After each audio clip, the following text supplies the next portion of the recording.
G'day guys, today's a pretty special day. We are indoors, but man alive, I've got one giant canvas to be working on. This is going to be something pretty special, and I don't want to give it away to you of what it is. What I'm going to do is start making, and if you see what it is, you can yell out, but no hints are coming from my end. No hints whatsoever. Once we've got it, we'll have it. And another fun fact about today, if you've got the time, this is going to be quite fun because we are not stopping until this is finished.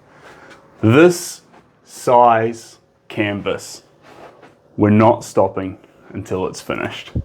Coat after coat, moment after moment, we're going to create the entire picture from scratch. I've got my blues lined up here, 7 pigments of them, but that's not the color we're starting with. Hey guys, lovely to have you all joining here.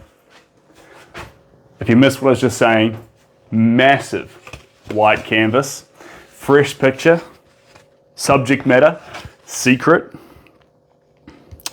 first color, carbon black.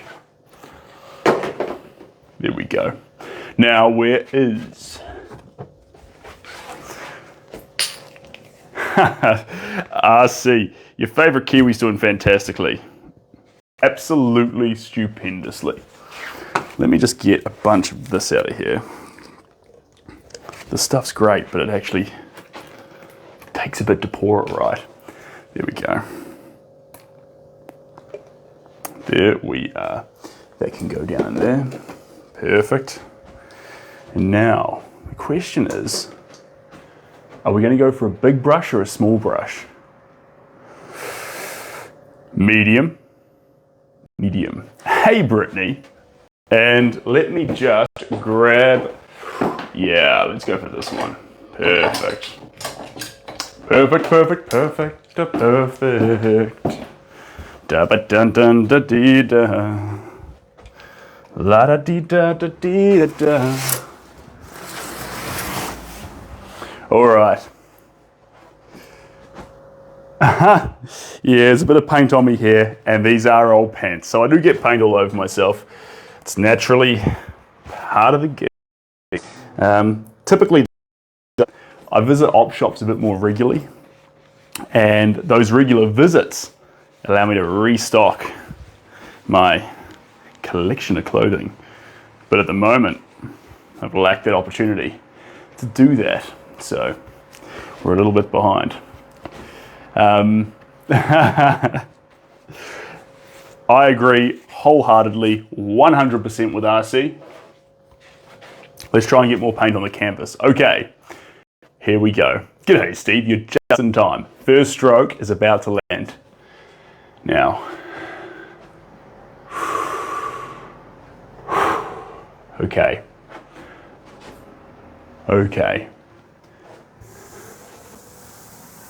To get this canvas finished in one session, we are allowed a few mistakes, but we're going to need to make sure that we actually are on top of this a whole lot more. Less mistakes, correct brush strokes. I want to move you back a little bit, because especially at the start, I may bring you forward again, but I'm going to be moving around a whole lot. It's going to require big gestural movements. So let me push you back. Bear with me. Here we go. There we go. Not a whole lot further back, just a wee bit. Just enough so I can get that distance point and stand back as I cast these strokes. Okay, if you're wondering what this is called, this is stalling. Okay, big white canvas, massive white canvas. You know, sometimes in this moment here, it breaks a lot of artists to stand there in front of a white canvas, but I'll tell you what, I find it a little bit exhilarating. Okay, we're going to bless this painting by putting the first stroke on myself, and here we go.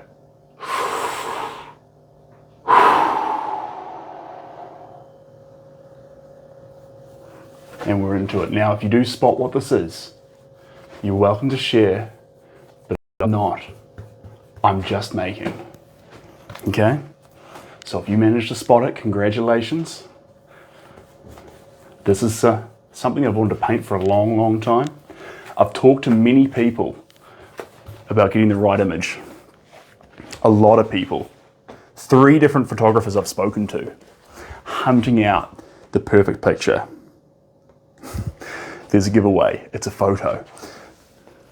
And I finally got it. So this session, this non-stop live until we get to the end, this is the perfect chance to explore this particular picture. Here we go. Now, what's in the paint right now is a bunch of fast drying medium, an absolute ton of it. I'll bring it up so you can see. Look at that. Full of it, absolutely full of it. Hey, Santiago. And cheers, Brittany. For those who don't know, I just had the most beautiful baby girl join my life. Okay, splash this around through here. There we go. Lovely. Okay. Big brush strokes, big gestural movements. And we've got something really fun here as well. We've got a bit of a Lucasfilm, Star Wars-esque play that we'll be doing with the colours on this work. It'll all make sense shortly, especially once we get into the blues. We'll start playing with something a little bit unique.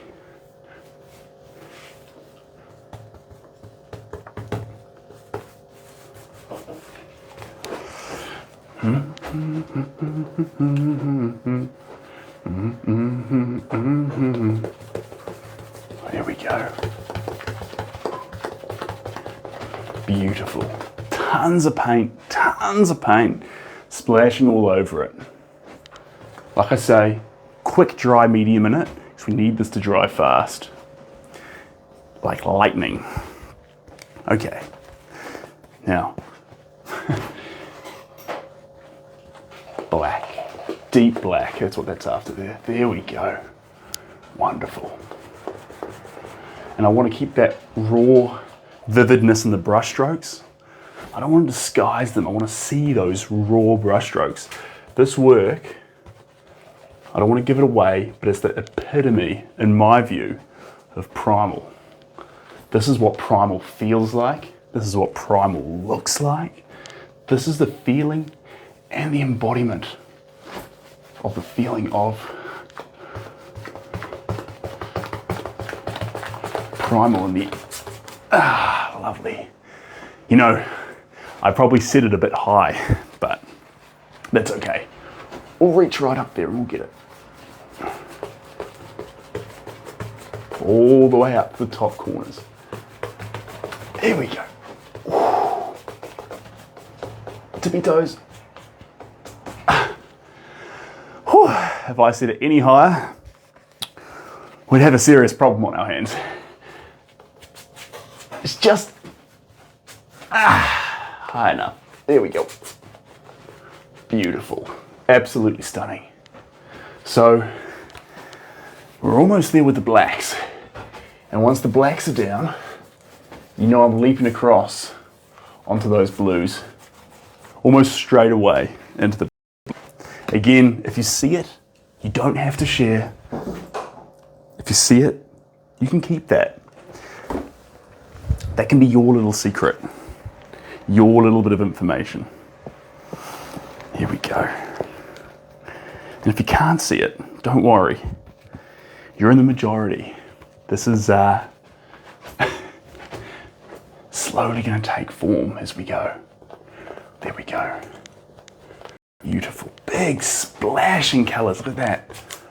Primal, wild. It's exactly how I want it. Absolutely wild. Hey, another fun thing. I've been getting some requests and I finally did it. I brought back the merch store. Well, not the merchandise, just the t-shirts. So, pretty fun. some of the old classic artwork. I'm just getting it all set up as I go.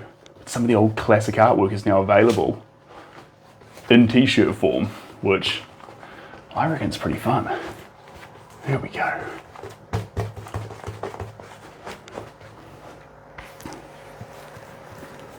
There we are.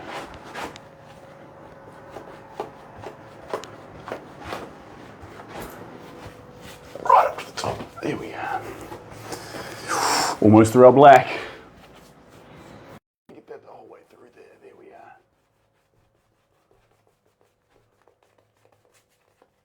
That's what I needed. And then in here, just through there like that. There we go.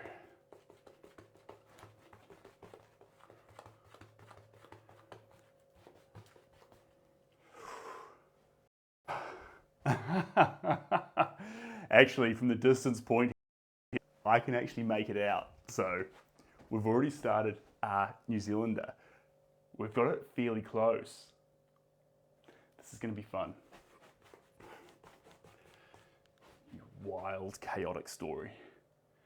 Okay. That's enough black.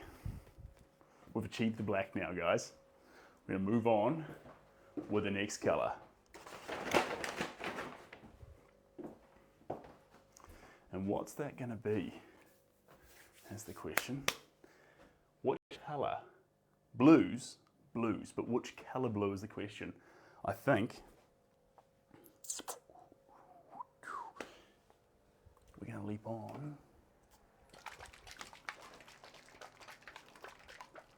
Who am I kidding? We're going to go for ultramarine. Ultramarine. And this here, this is my own little blend of herb and spices.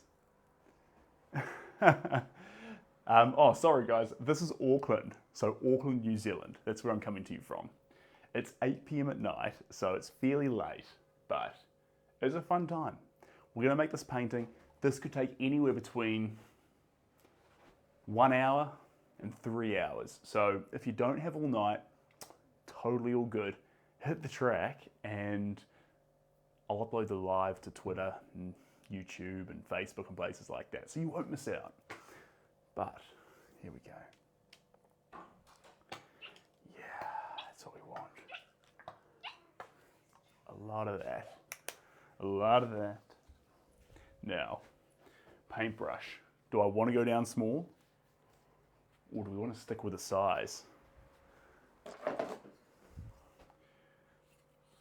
We might even go even bigger. Right up to this rat tail brush. This is going to be fun. What is it? Good question. It's a mystery right now, a secret. But within the next 3 hours, I'm hoping upon hoping that you'll be able to tell. Let me just move this a little bit out here. There we go. Oh, beautiful. All right, first color. Hey there, pretty blue. How you doing? Stacks of it. Let's get this in here. There we go.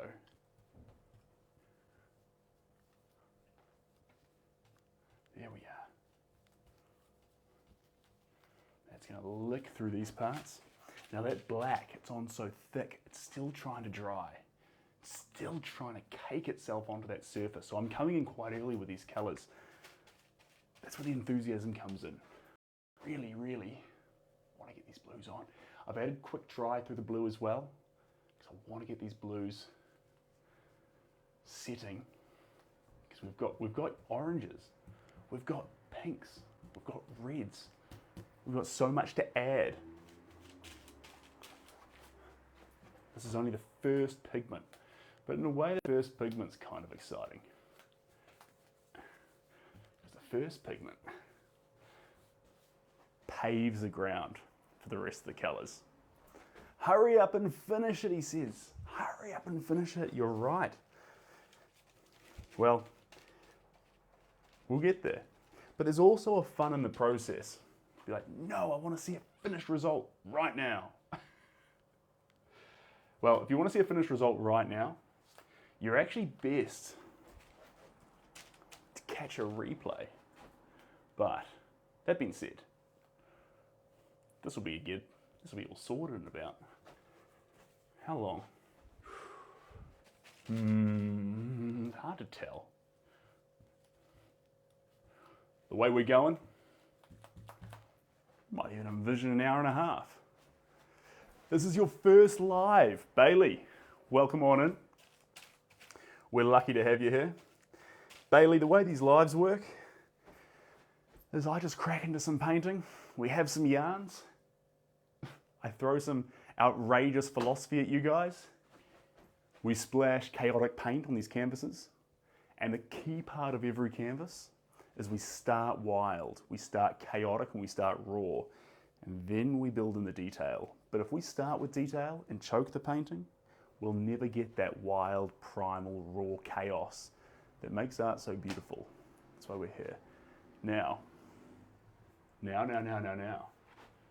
What is it? That's the question. That's the question. Now, if someone's guessed what it is already, and I missed their guess, that's on me, and I'm sorry.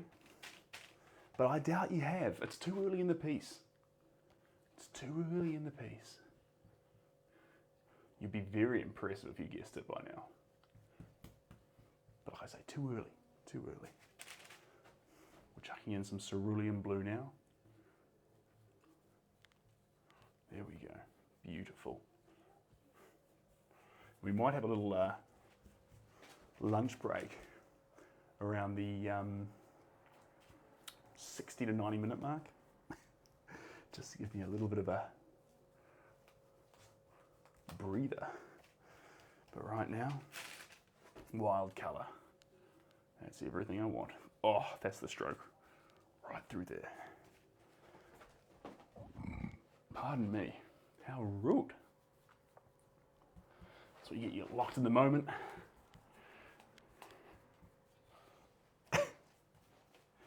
Perfect. Into the turquoise. This is the first time any sort of shade of green has appeared on this canvas. Look at that powerful colour. Stunning. Absolutely stunning. I'm going to bring that up through here. There we go. Approaching it with intensity and purpose. There we go. Bring it in a little bit more. There we go. And right the way up that top corner. It's making my life tough right now, but I'm going to try and reach it. A koala. And if the... Okay, I'm going to keep going through here, right up to the top. There we go. All I had to do was hold the brush further down. Okay, bring this all the way down to the bottom there, and then we're going to chuck some right at this top corner. There we go. Now, I was saying earlier that this has been a picture I've been searching for a while. A kiwi. A picture I've been searching for a while. I've received the perfect version of this picture, and that's why we're starting this one. It's been sitting in my back pocket for a wee while, and it's an absolute pleasure to bring it into the light. This is something I've been waiting to do. And there's a few of us in this room right now, a few of the regulars, who may have remembered conversations about this work when we first started. It was back when we were doing Zambezi River. It was back when we were doing Africa. And we yarned about the idea of a very particular work. And now we're here doing it. Now we're here doing it. Now. There we go. Splash this through here. They can come up through here. Lovely. Raw paint, more raw paint. There we go. And that's going to sneak up through it. There we are. Come on, baby. I'm going to stick this in here. That's what I want. Rosie's on a vacation far away. Beautiful. Then we're going to sneak this in there.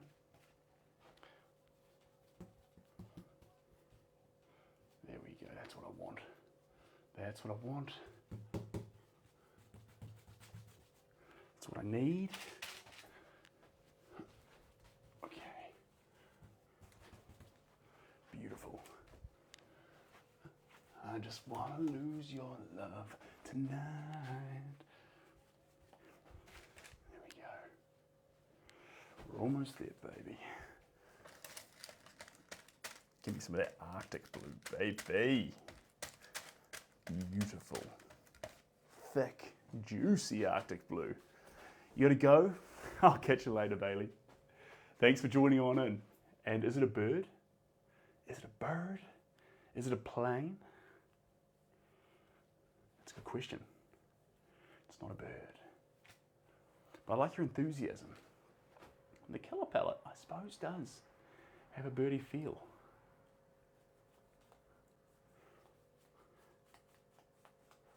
There we go. All the way to that edge. There we go. Next colour in there.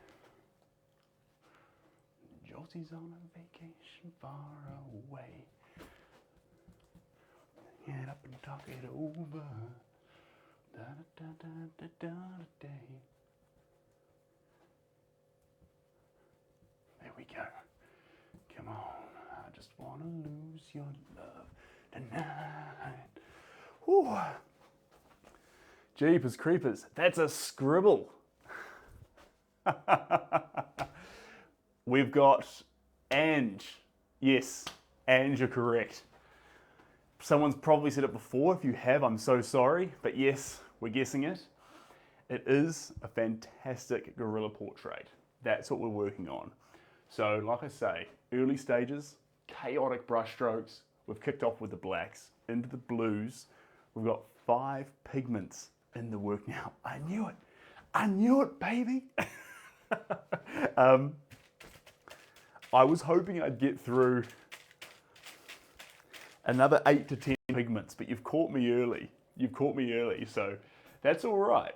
That's all right. But now we can work on it together, and you can see why I'm using these bigger brushes for these chaotic, sprawling brush strokes. That's what I want to get into it. I want to get these big commanding primal moves in there to start with. And then from that big commanding primal style, I want to start building in some more intricate detail. And then comes the fun, the pinks, the yellows, the vermilions, these softer tones that'll build emotion into this absolute king. That's the plan. But to start with, all I want is that big gorilla vibe. And the strokes need to give that masculine, massive muscle, that energy, that I'm here, I'm present. And that's to go with the size as well, guys. That's why we're working to this outrageous scale. Because at this scale, it does this gorilla justice. There we go. Beautiful.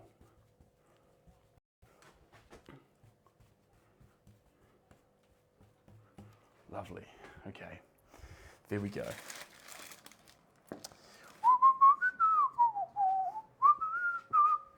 All right.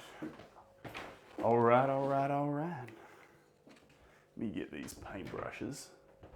I'm gonna start soaking them. There we go.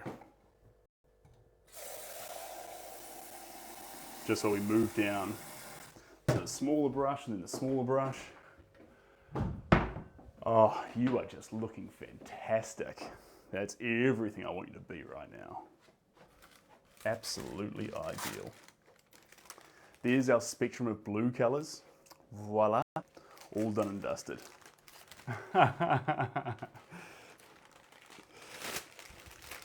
You know, I did paint a wall one time, a mural in Indonesia, in Nusa Lembongan.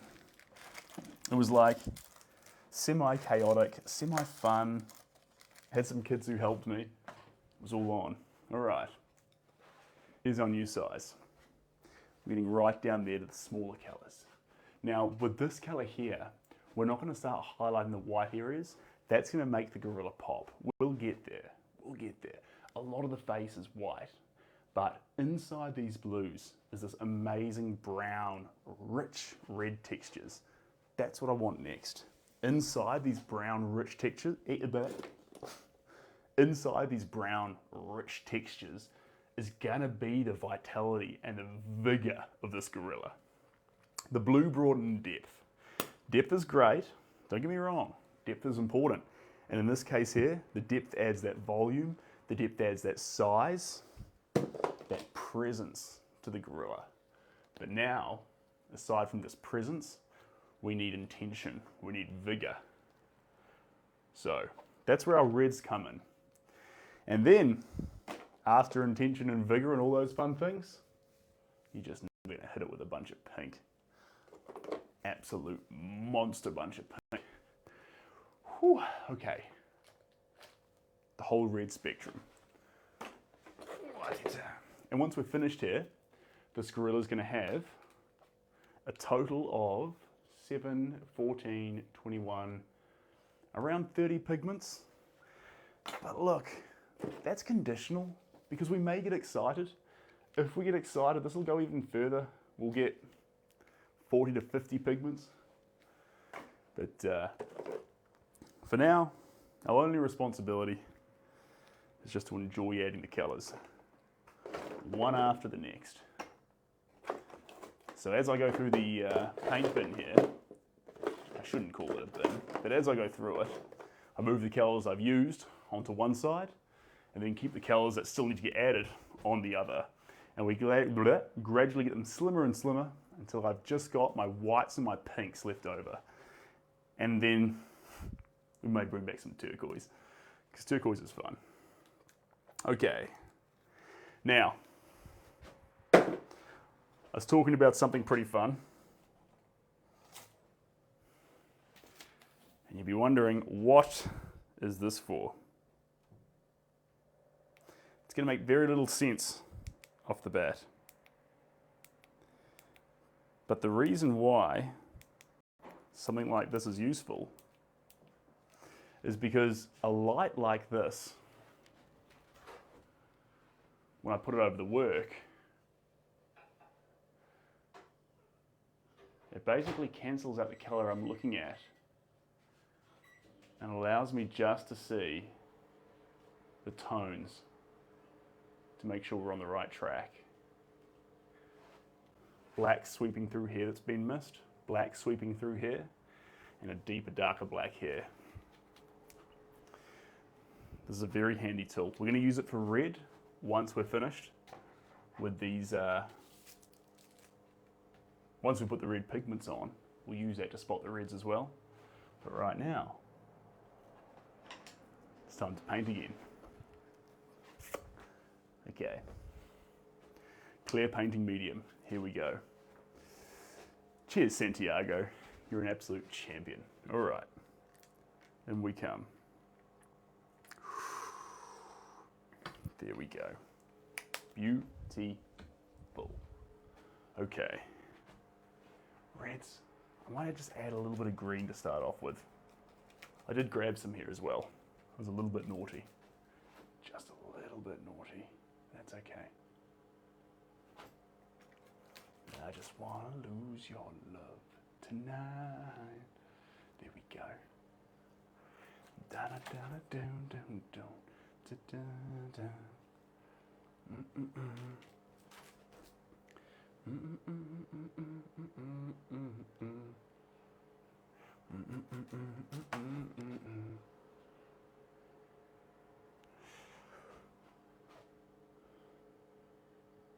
There we go. Beautiful. This is the kind of work where the original is so huge. It's very challenging for a work like this to actually find its beautiful, perfect home, because it commands so much space as a portrait. And that's kind of fun, to be honest. It's like a one-fits-one kind of approach.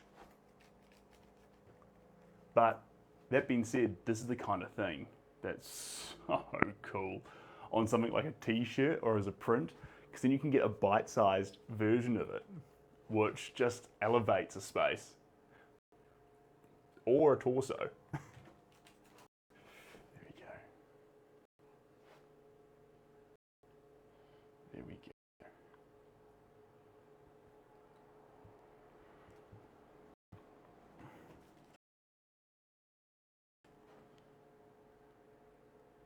Beautiful. That's what I wanted. You can see how these greens just amalgamate so nicely into the gorilla. They just suit him so much. Go right up there. There we go. Beautiful. All the way to the top. Come on, baby. Don't you think maybe? How's about losing something up me? Hey, hey, sweet mama. There we go.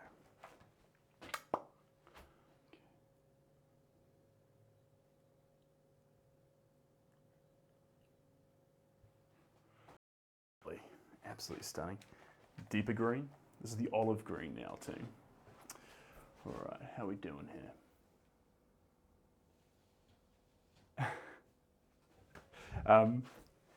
I did ruin this white t-shirt as we started. I put the black mark on it to christen christen the artwork. But highly unnecessary, highly unnecessary. I might just grab just a little bit of white. It's been naughty, but a little bit of white. Here we go. Give me that slightly lighter shade of green. There we go. Don't give up that easy. Don't get up that easy. There we go. Beautiful. Sneak down through here with that. Get that shit on the skin. Beautiful. And then creeping. Yeah, there we go. Hello. Don't stop. Don't stop. Just through here. There we go. It's going to come on down there. Give me a bit of that gorilla energy. Those highlights. Dancing off the skin. There we go. Beautiful. Let me come up here a bit more.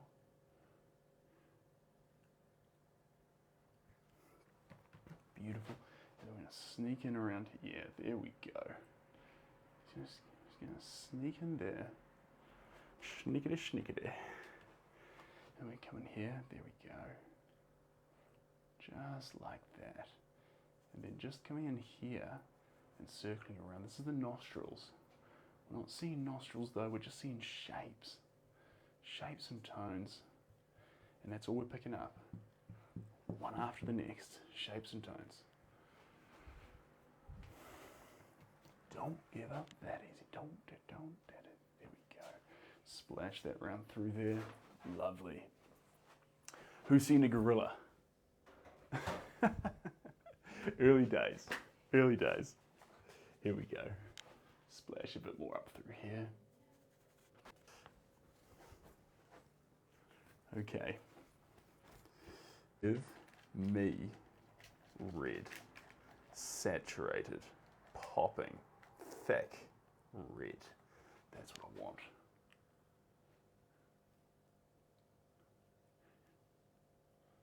There we go. You can keep sneaking this in all over the show.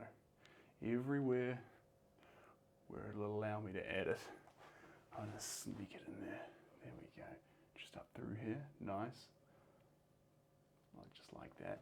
And then creeping the whole way up to the brow of this gorilla. Right the way at the top. Stendo brush right at the top. There we go. And then out through here. Nice. Then a bit more at the top there. There we go.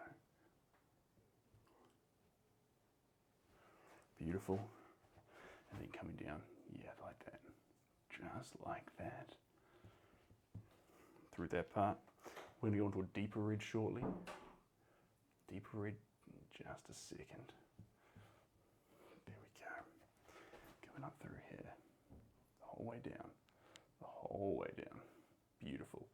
Splash. Where else are we going to go? Down through here. Splash.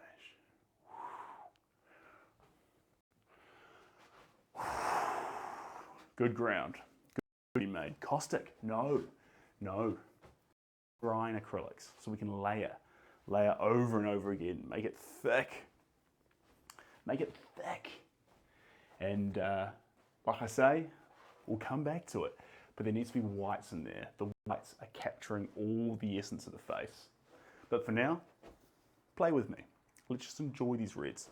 I'm going to dive into a deeper red here. Deep red here. And then from this one, vermilion. And then from vermilion, maybe we'll dance across into those whites that I keep harping on about. You'll be like, why is he so hung up on white? Trust me, when it comes time, it'll all make sense. I see why he was so excited about whites. Because whites, in a dark, deep portrait like this, they just pow out of the page. They become so powerful. Whereas on other works, maybe they fall back a little bit. On a work like this, white highlights scream, absolutely scream. So that is going to be a bit of fun. This is like the warm up to the whites, is what this is. Titanium white is going to own this picture. Only because of the hard work the carbon black and the blue put in early on. But titanium white, man alive, it's going to be crazy. There we go. Give me some more of that just through here. Nice. Nice. More of that deeper red. See these kind of deep reds?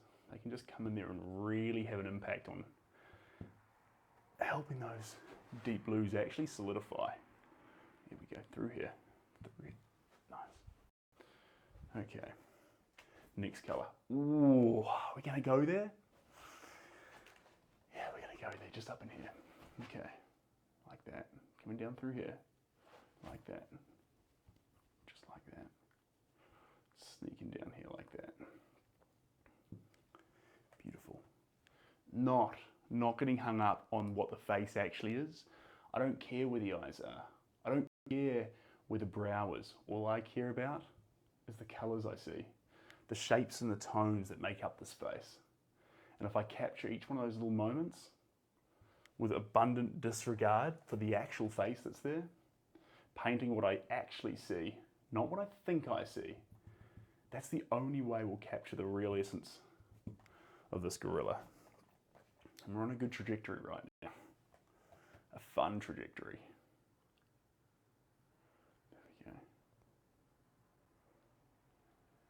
There we go. And there's some lovely sort of scaly wrinkles coming down through here. Nice. A few more there. A little bit there. Using up the energy. Using up the energy. I am going to earn this 60-minute break. I'm going to earn it. Gas is going to pour out of me. Not like that. In the way I'm using up energy. And by the end of that period, I'm going to earn myself a little juice. Or a juice. Maybe a late night coffee. Do I dare? Am I that daring? Maybe not. Maybe that's too wild, too frisky, too chaotic. You're like, he's just used 10 colours in quick succession, one after the next, and he's considering whether it's too daring to have a coffee. Madness, absolute madness. Who's seen our monkey? I can see the monkey. Still early days though. You see, you start to see the monkey fast, which is fun. It's fun to see things. But when you actually start to see the monkey, I should word that differently because it makes very little sense, especially on paper. But when you start to actually feel what the monkey's character is, its vitality, its style, its vigor, in this case here, we've got an entirely different monkey with those reds in there than we had with just the blues. When it was blues, it looked more like one of the Picasso's blue period paintings. With the reds, we have this solemn kind of monkey. But wait for whites and pinks. And for those who've been here from the start, you're like, shut up on the whites. Titanium white can't have that much of an impact. You are way too excited about titanium white. But trust me, I'm not. Trust me. That colour is going to carry this team to newfound levels. Right. Brighten this up a little bit. Give me a bit more of that vigour. There we go. Beautiful. Up through here. Nice. On thick. See, if I lay it on thick like this, when I go for my break, it can dry. So, especially in these early layers, I can get a little bit uncouth. And in that little bit of uncouth, I can enjoy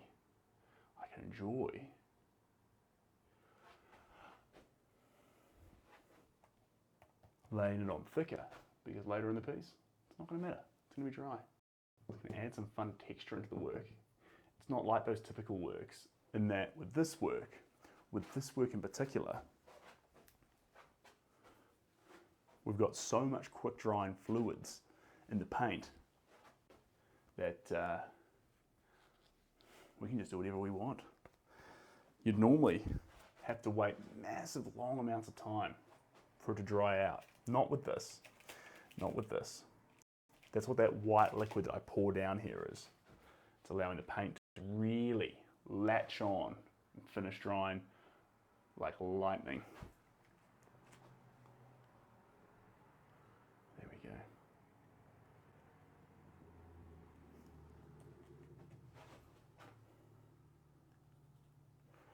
Beautiful. Coming on through here. Already I can start lashing this on top of these layers, which is pretty fun. There we go. You know what?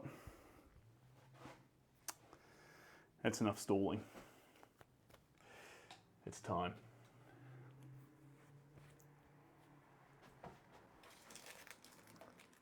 All right. Fold this over, just like that. I'm going to grab the colour I won't stop rabbiting about. I'm going to hammer it on this canvas.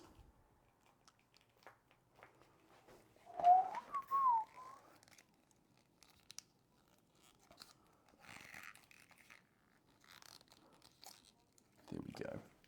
And then the next thing I want is brilliant magenta. Whites and pinks. This is going to make a massive difference. There we go. Beautiful. Quick dry. Okay. Now, question being, can I thread this needle? Can I thread this needle? I think I can. I think we're in a great position. I think these white's going to be really powerful. I think they're going to look really cool. Here we go. Okay. Going to start in quite an innocent spot over here on the shoulder. Just allow me to play and build up my confidence with this absolutely outlandishly powerful colour. You'll already start to see how very, very quickly it's going to start taking over the work. See those highlights? See the effect this colour is having right off the bat? Powerful. Disgustingly powerful. There we go. Right down to the bottom. Start to see that rounding effect occur. It's so beautiful. There we go. Up through here. Nice. We're going to spring across into here. Bounce it out there. Come on down there. There we go. Now, into here. There we go. Beautiful, just like that.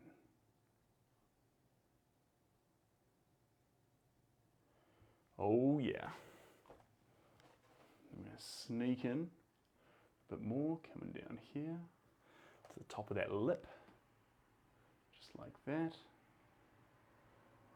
Just like that. And then, not done yet though, because lip, which starts about here, has this caresses under the whole thing like that. And then up in these eyes, there's this wonderful wrinkles that occur, which we'll refine more, but for now, we can do it in broad strokes. Big, powerful strokes. Now, these proportions won't be perfect. We don't want them to be. There was no guiding lines when we started this painting, just raw, chaotic paint. That's part of the fun in this. That's part of the fun. There we go. Okay, up through here. There we go. So I'm going to do a little dab there, a little dab there. Then we're going to splash a bit more through here. There we go. Nice. Beautiful. And on the shoulder. Whoo-wee. This is what I was telling you. Look at the power of whites. How his name, I like it. Okay, gorilla's called George. Lock it in, everyone. I was going to call the work PRIMAL, but you know what? A gorilla named George is now pretty close and contestant. I kind of like that. There we go. Or maybe I could find out the name of the actual gorilla that we're painting. Kind of fun. It probably does have a name, to be fair. So, there's that kind of thing, which can be, we might just be renaming a gorilla that already has a name. That'd be a bit of a shame. In my dreams. There we go. It's like that, but more through there. Nice. And then we're going to splash. There we go. Beautiful. And a bit more up on the shoulder here. We want to get those flashes of colour. Where else are we going to go? Down this cheek. Hello. Lovely. Hoo-wee. Oh, lovely. We've got an artist himself. Welcome on in. Guys, everyone's more than welcome to be here. This is always a wholesome space. We make some art, we have some fun. This picture's just been started tonight, and I'm planning to finish it tonight.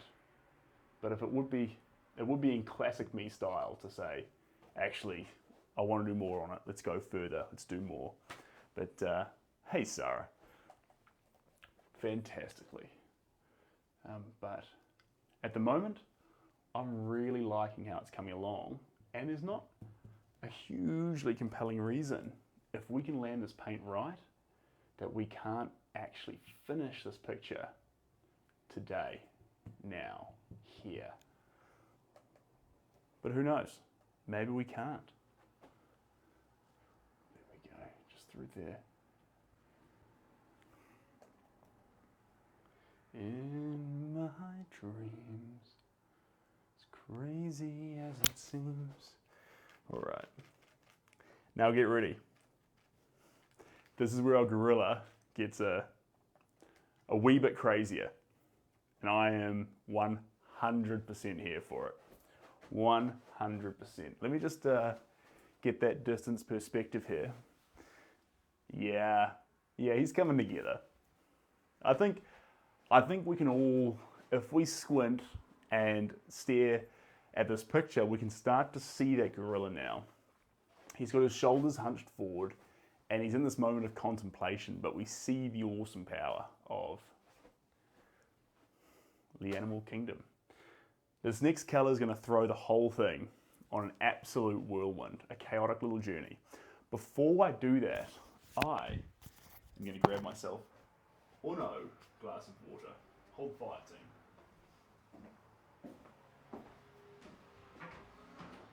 In my dreams, as crazy as it seems. Dun, dun, dun, dun. Do, do, do. Do, do, do, do, do. La da dee da do.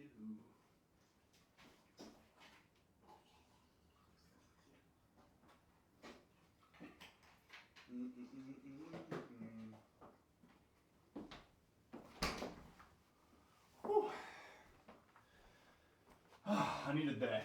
I needed that badly. Was it half time? I don't think it was half time, but I needed this. How much did I miss? Only like 20 or 30 minutes, to be honest. We really went at this one. Quarter time. You're making me feel pathetic. Thanks, Donna. I appreciate that. Okay. I promised a bit of chaos. I promised a juxtaposition. I promised a little bit of something crazy. So, here we go. Here we go. This is going to be going everywhere that the whites couldn't quite reach. If you're wondering what the colour's going to be, look at this. Is it centering there? The light's not quite on it. We're talking raw pink. This ridiculously wild colour's going to come in here. This is going to really shake things up. This is going to make the gorilla seem so beautiful and approachable. Which, I don't want an aggressive gorilla. I want him to have power, vigor, and vitality. But I don't want to paint something that actually gives off aggression. I want it to have positivity to it. And so this gorilla, since we, as the humans, capturing this gorilla, can choose a colour palette, I choose pink. It's beautiful colour too. Saturated, popping magenta. All the way through there. Gonna sneak it there. There we go. Beautiful. I'm gonna sneak it down through here as well. There we go. In my dreams. There we are. It's gonna really embellish a few of these little areas. It's not our last colour, guys. It's not our last colour. But it's a really influential colour. This adds that fun to it. Adds a whole lot of fun. Okay. Now, not all lives are this big. Not all lives are this fast. But if you did want to capture more lives, they're all on YouTube. They're all on Twitter, Facebook, all the places. Whatever you like to use, I'm probably there. And problem is, they're not quite as fun though, I find. I mean, I love a replay. But the real live, being here while you're... Oh. Sorry, guys. My bad. The real live actually being here in the moment with me, it's kind of special. It's kind of... I love reels. I love posts. I love all this sort of stuff. But there's no comparison to actually being in the moment. You're here right now. In two different places in space, but the same place in time. We can make art. That's what this is. We're on this wild, chaotic journey together, and we may come out with something pretty special, or it may end in this giant fireball. It's really hard to know. Certainly every time I've tried to pick it, it's gone horribly wrong for me. So I don't pick it anymore. I just go with the flow, and if I'm lucky enough to be graced with a picture at the end of it, then I consider myself extremely lucky. But I don't ever expect it. If I get something special, lucky me. You can just see how this pink's really coming in here and relaxing this picture. Really giving this gorilla a kind, gentle, fun, spontaneous sort of personality. There we go. There we go. There's a little more there. Just dabble that down through there. There we go. I'm just going to sneak. And we're going to cut back in there with the blacks as well, which is going to be, again, another absolute wild card to send this gorilla on, but it's going to be pretty nice. There we go. Lovely. Okay. That's going to go just through here. Yeah, I like that. And then up in here. Beautiful. Are we done with the pinks? I don't think we are yet. I think there's more to be done here. There we go. Just keep splashing them through. Nice, nice.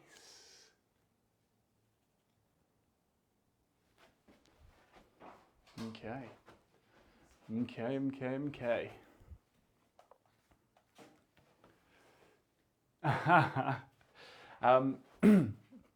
There's definitely an element of it which is quite psychologically draining.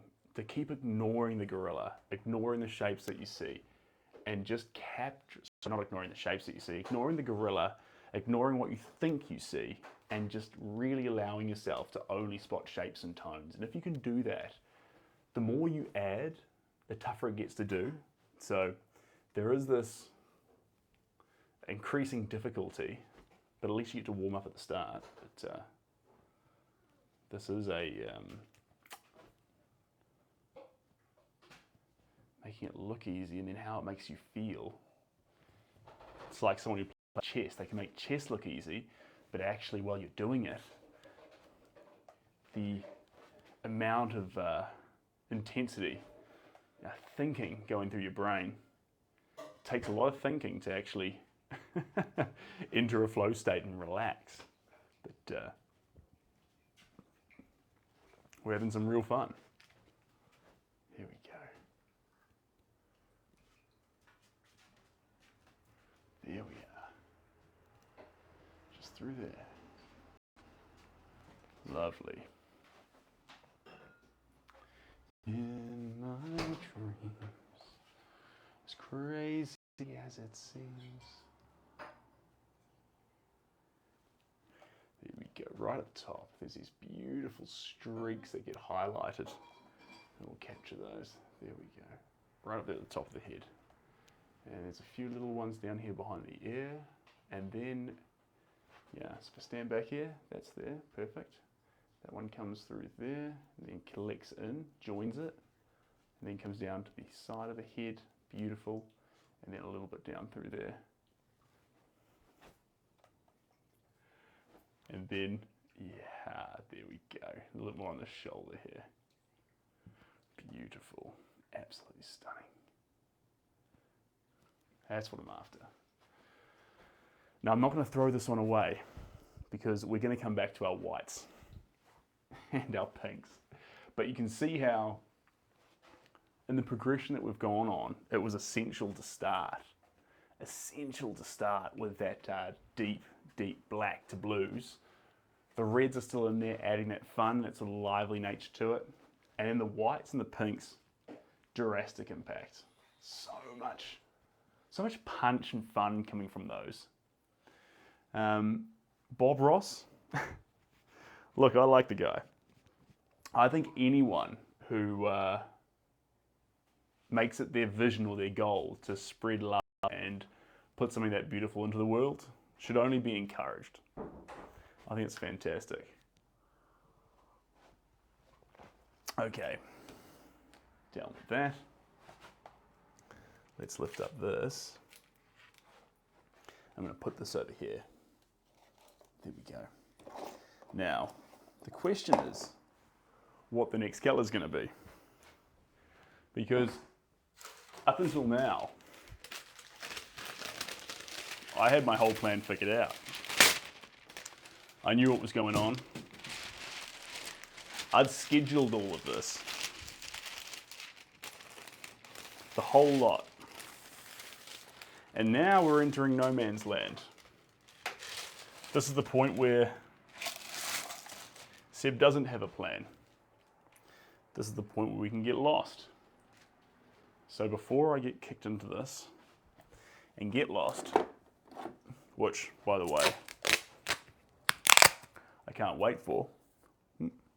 Bit of blue on my nose.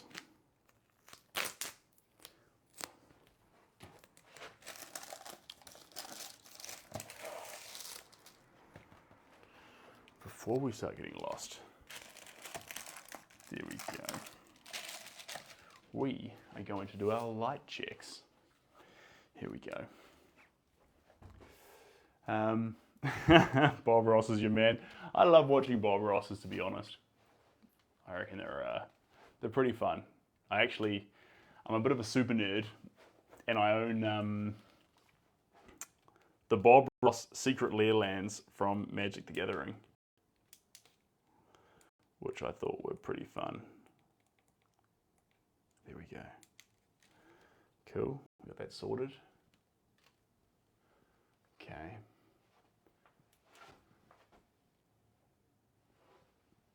Okay.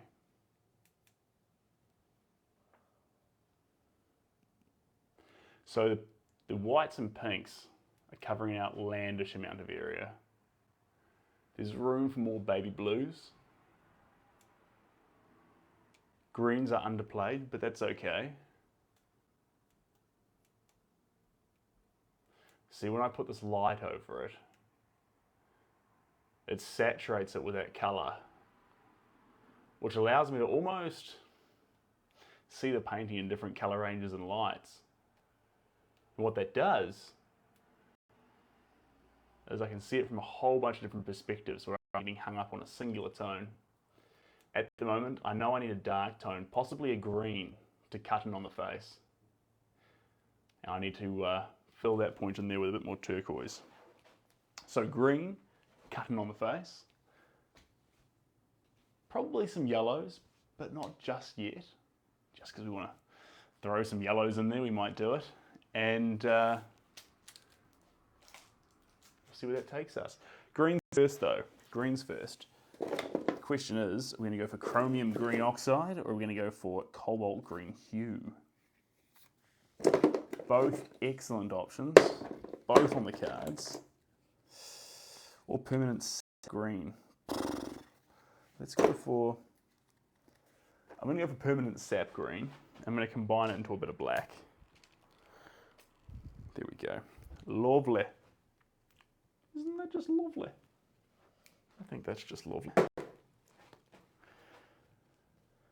we go. Wondering the next thing we're going to change. One of the wild card. Hey Jules, how we doing?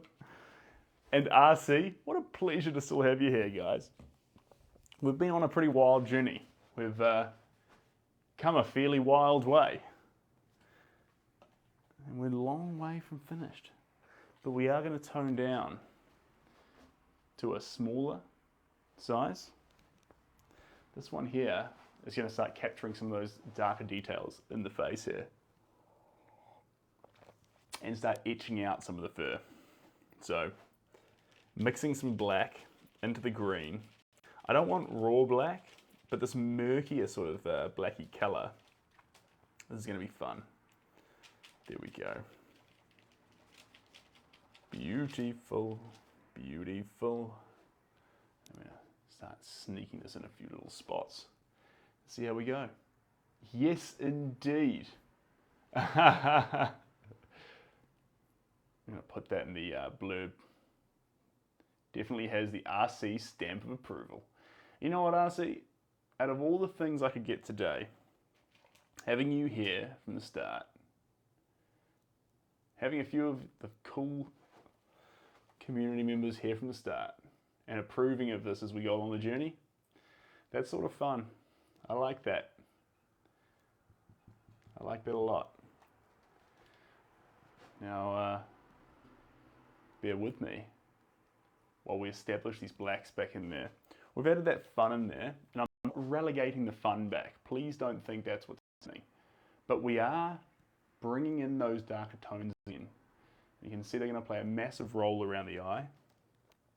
Sneaking in here and start to build, even in these darker areas, a bit more of a 3D effect.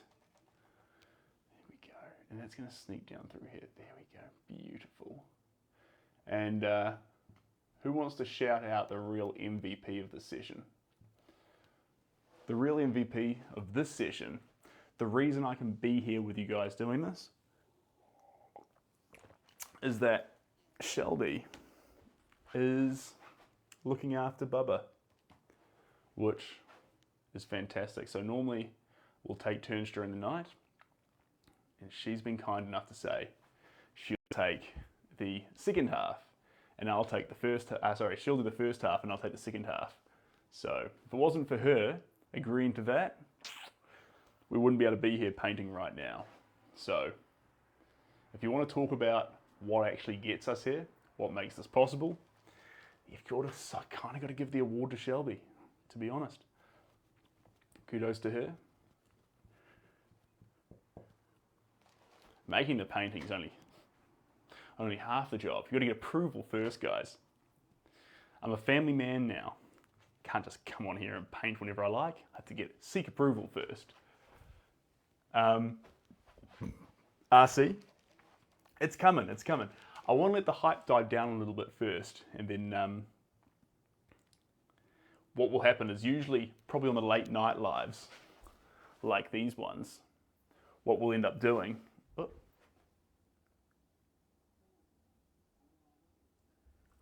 there we go. On the late night lives like these ones, if I am babysitting, she might make a little appearance, and I'll be like, look who's keeping me up. So we burn the midnight oil. Although if we are going to have a baby in the room, expect me to be working with something like charcoals rather than paints. These are they're not dangerous paints, but I like to have more of a policy of zero tolerance rather than a what might be bad, what might be worse kind of thing. So if we're working with black and white charcoals, which again, may be pretty fun, expect that if I'm cutting some late nights with a baby. And honestly, sounds kind of fun. Sounds a bit exhilarating. And for now though, we're just going to use a whole bunch of colours and go pretty wild. I'm going to be honest guys, this is going to be pretty fun. We do all these smaller works, and I love the projects. I do love it. We're working on Oreo. Oreo is looking fantastic. Oreo is special. It's so much fun. But I'm a big artist. I love the big canvases. I love it when you get these massive canvases and you can just express yourself on them. A canvas that's so big, like this is the size of a spa pool if you lay it flat. You know how fun that is to paint on? You know how fun it is to splash that much paint? What caveman in Turkey who was etching men hunting bison on the cave walls there was like, oh, I'll just work in this small little corner. No, he's like, I'll do the whole wall, baby. That's why this is... I like going big. It's costly on the paint, but guys, for how much it frees your soul to work like this sort of scale, it's unexplainable. It's really, really, well, I'm trying to explain it. I'm doing a poor job because of how much it's just so good. Here we go. Spread this, yeah, there we go.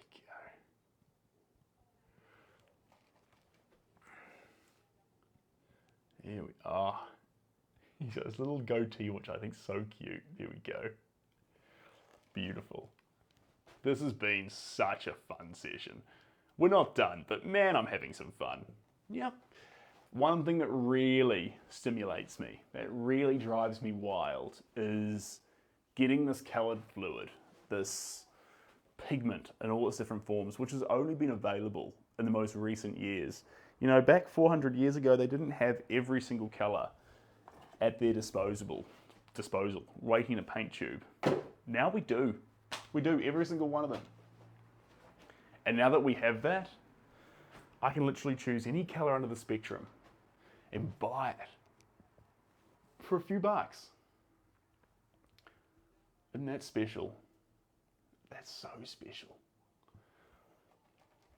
I love that so much. And then, there we go. What was I going to say? Lost my trail of thought. Something about how special it is to have this paint at my disposal and applying it to a 2D surface. God, that's fun. You just create. You know, when I was first starting painting, it is acrylic paints. Maybe minks, it is indeed. And I'm adding a whole bunch of mediums through it. If it looks like it's going on buttery, that's a typical trait of oil paints. And I've got a special blend of herbs and spices that I mix up in these little bottles that allows it to go on buttery. Just keep that wet looking, not a stupid glossy look. I shouldn't say stupid glossy look, but not an intense glossy look. more of a buttery satin look. And that comes from, yeah, my little blend of fast drying pigments, or fast drying acrylic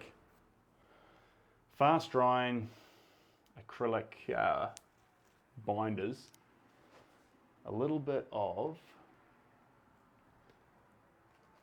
bada bing bung bung, gloss and satin gels. And you gotta get the right ones because they gotta mix in well. If you just buy any random one off the shelf, sometimes it can like mix in weird ways and the whole concoction can go downhill. It's not a big secret. I'm behaving like it's like a secret recipe. If someone wanted it, I'd absolutely share it. It's not about harboring secrets, but I have to make a mix. There's nothing perfect on the market for it. But as long as it behaves like oils and dries like acrylics, I'll be a happy boy. Wet on wet with oils is fantastic. I like the ability for it to dry though, and then once it's dried, to come on back with more and more transparent coats if it needs additional coats. Only the first layer goes on with full opacity.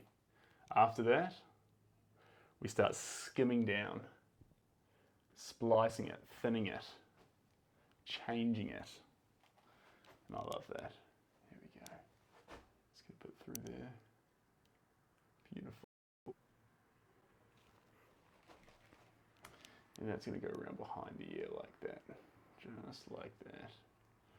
Nice. Nice. You know, there's a really cool painting that I didn't really share with you guys because it got bought too quickly, of Johnny Cash. Got bought by one of my good close friends, so I can actually, my best friend actually, so I can actually get it off and take a photo. But guys, it was such a cool picture. I did it at one of those art competitions where you get 20 minutes to make a picture. And I'm so glad that it was at an art competition, because if they didn't tear me away from it within 20 minutes, I don't think it would be as good. I think the suddenness of it is part of its charm. And the suddenness is always a beautiful thing. Sometimes it fails, but when sudden art hits, it hits. There is nothing comparable to the beauty of a sudden art piece that just seems to come together wild and free. There we go. Let's get that in there. Nice. Beautiful. Up through there. Trickling down. Nice. Through here? Yeah. A little bit more. Okay, where else are we going to go?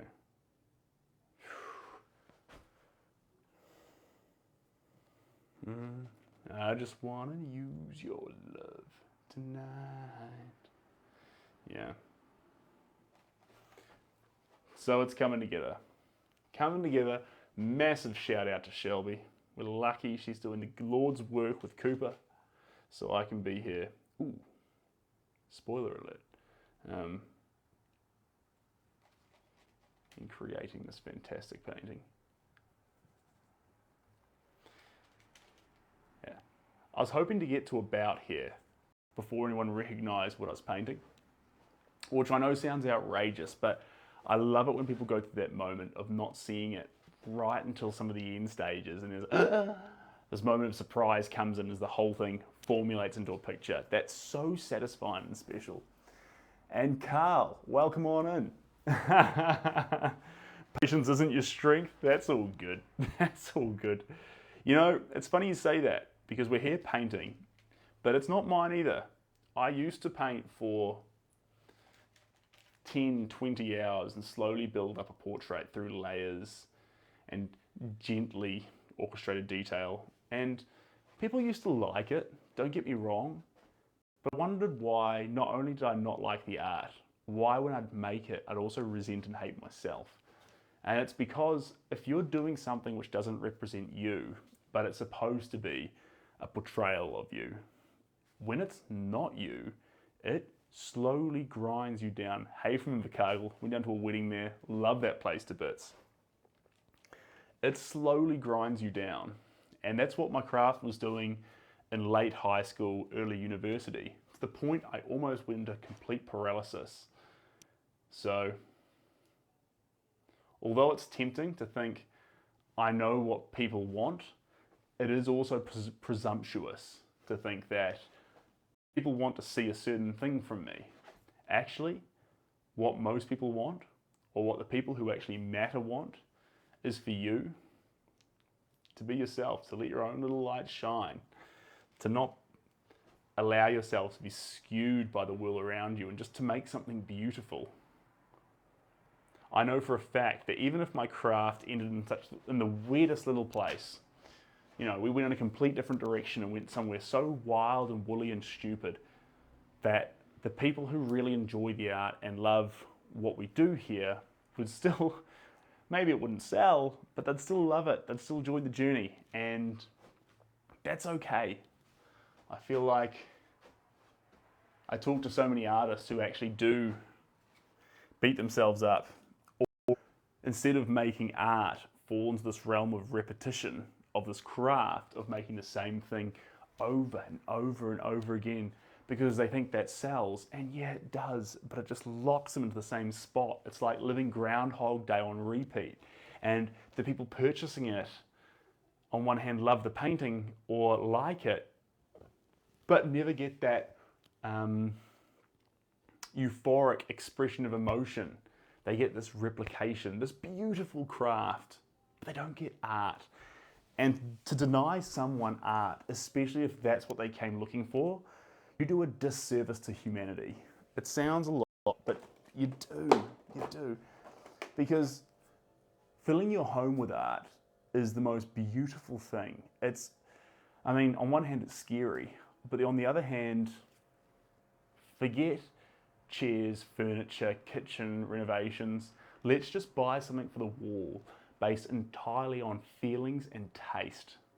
That's a big step. That's so special. And then the weird thing is, we allow someone else to tell us what our taste is. Ooh. I couldn't imagine it. When I see art I like, that's the one I like. That's what I love. That's what I want. And if you're ever going to buy art, don't listen to some collector, some artist like me, ignore everyone. Which is funny because I'm about to give us some advice. But ignore everyone else.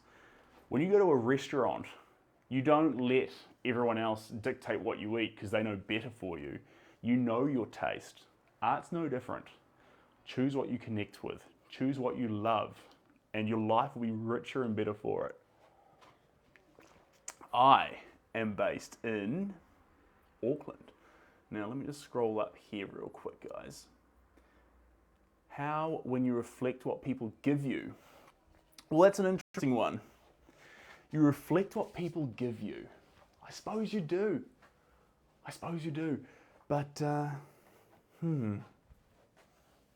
reflect what people give you. Do you? We're creatures of our environment, but I think in vacuums, where you're not surrounded by people who match your energy, who match your vibe, it takes the most courage to be yourself. I think that's the hardest place.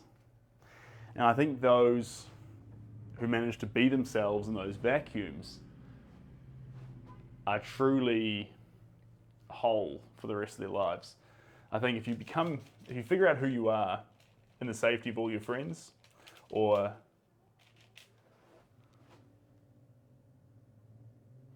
what am I trying to say? I don't know, guys. Diamonds aren't made without a bit of pressure. You know, I remember when I first started streaming, there weren't people watching. It was just me. My brother would join in, you know, he'd be doing his work on his laptop. He was a digital nomad, and he would join in for 2 or 3 hours, and it would literally be my brother joining in. My other brother would skim through, say hi, and then there was one guy in Australia called Zach who would join in. And when me and Shelby first met, actually, it was just her and Zach in the chat room. We were just hanging out. But it was never about getting views, getting an audience, selling art. It was just that we had something special and we wanted to share it. And when I do mentor artists and talk to people, I don't tell them to here's how you make the perfect result. That's yuck. That's fixing a symptom but not getting down to the actual proper cure. I tell them, make a piece of artwork, but as you make it, plan to destroy it. And don't trick yourself, destroy it at the end. Because doing that, and maybe it's a bit brutal, but that's how I started. I started doing that because I didn't have a whole lot of canvases and I wasn't trying to sell it. I was just making it for me. And just like 50 First Dates, I'd paint the canvases white at the end of the day and start again and do that on repeat. I was making money from a job, and in the evenings, 6 hours, I just spend painting. And it was something that I knew, something beautiful was happening and I wanted to share it. But it was never about the beauty of the finished product. Ooh, ever, ever, ever. And I always remember sitting there in those live sessions thinking, there's something really beautiful going on here.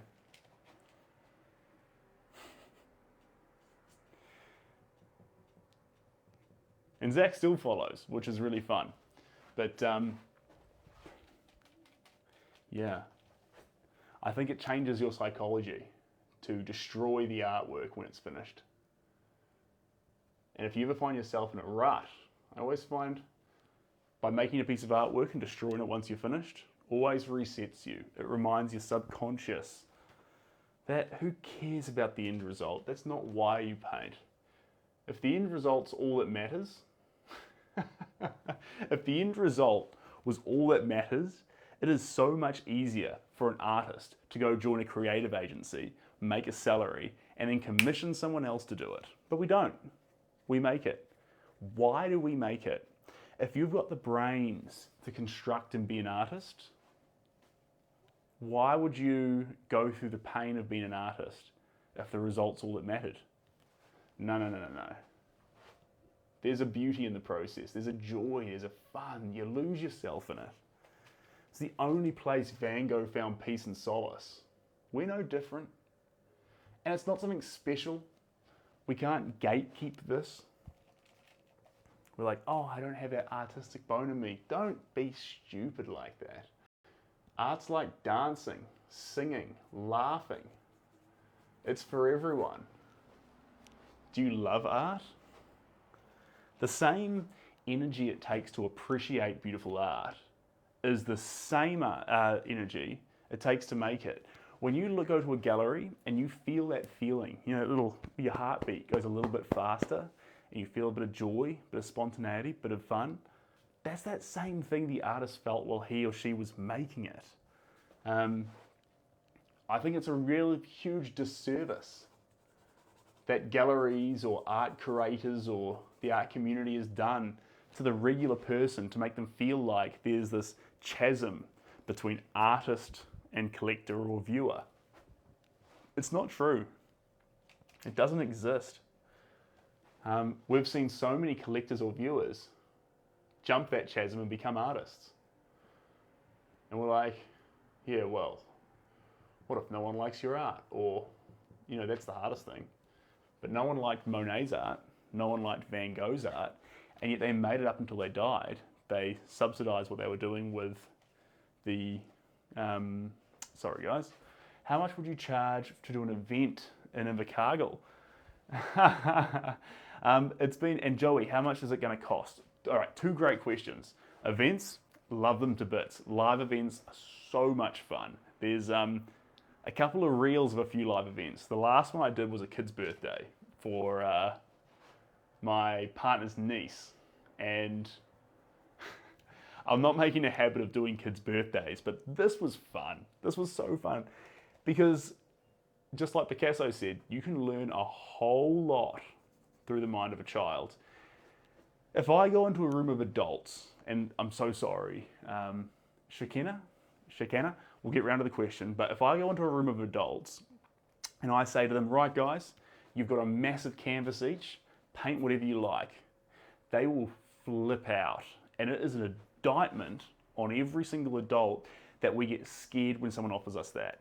That is a problem with culture, that is a problem with our society, and that's a problem with our ability to actually feel unique in our own skin. When I say to a group of kids, and with this group I had 30 or so, like 5 to 10-year-olds, and I gave them each a canvas. And I said to them, all right guys, paint whatever you want. You know what happened? Not one lifted an eyebrow. Not one got confused. And I saw 30 unique, crazy, different pictures because every single kid immediately was given that freedom and just used it and just made whatever they thought. No one said, what should I paint with all this freedom? But that's what adults do. And so that's where Picasso gets to. When we get hung up on when he said, what do, we need to get back to the mind of a child in the way we do art. That's no different. Now this doesn't look like a child's painting. Maybe it does. But the same mind of a child that's making this painting is the same as those children that I gave complete and utter creative freedom to. In short, I definitely do events. The only challenges is with the international events, the cost of flights and accommodation. Since it's in New Zealand, it's way easier. Probably though, over the next few weeks and months, those have been completely stopped. We can make a plan, but I've just had a new baby girl join my life. And although it's invigorated my art, you can see it's invigorated my art, I want to be here. I want to be in Auckland with my baby girl. So you can make a plan, jump on my link in the bio and message me. But God, respect it, man, I want to be in Auckland right now. Pricing, sorry. For this artwork here, this is a massive piece of artwork. So shipping and things skyrockets. We'll have to see when we're completed, but initially a frame on something like this is going to be around the better part of $1,000. The crate for shipping this is going to be around $300 to $400. And then you've got your isolation coats, your varnishes, your paint, your masonite, your gesso layers. You're definitely talking high in the 4-figure mark, but I can't say where right now. Hard to price up a job mid-job. Oh my God, I wish it was a self-portrait. I love that. Message me, because there's so many details that comes into it. Is it a 1-day, 2-day, evening? Like, what event are we looking at? What day are we looking at, In short, 100% yes. And most of the time, especially for international clients, it turns into like a Google Meet. So what I'll do is rather than going there in person, especially, this was so great during lockdown, we did like a couple of Google Meets and we'd all dress up in like nice suits and dresses and things, and we'd all paint and just share time together. I'd facilitate, but the vibe was brought by everyone. It was pretty fun.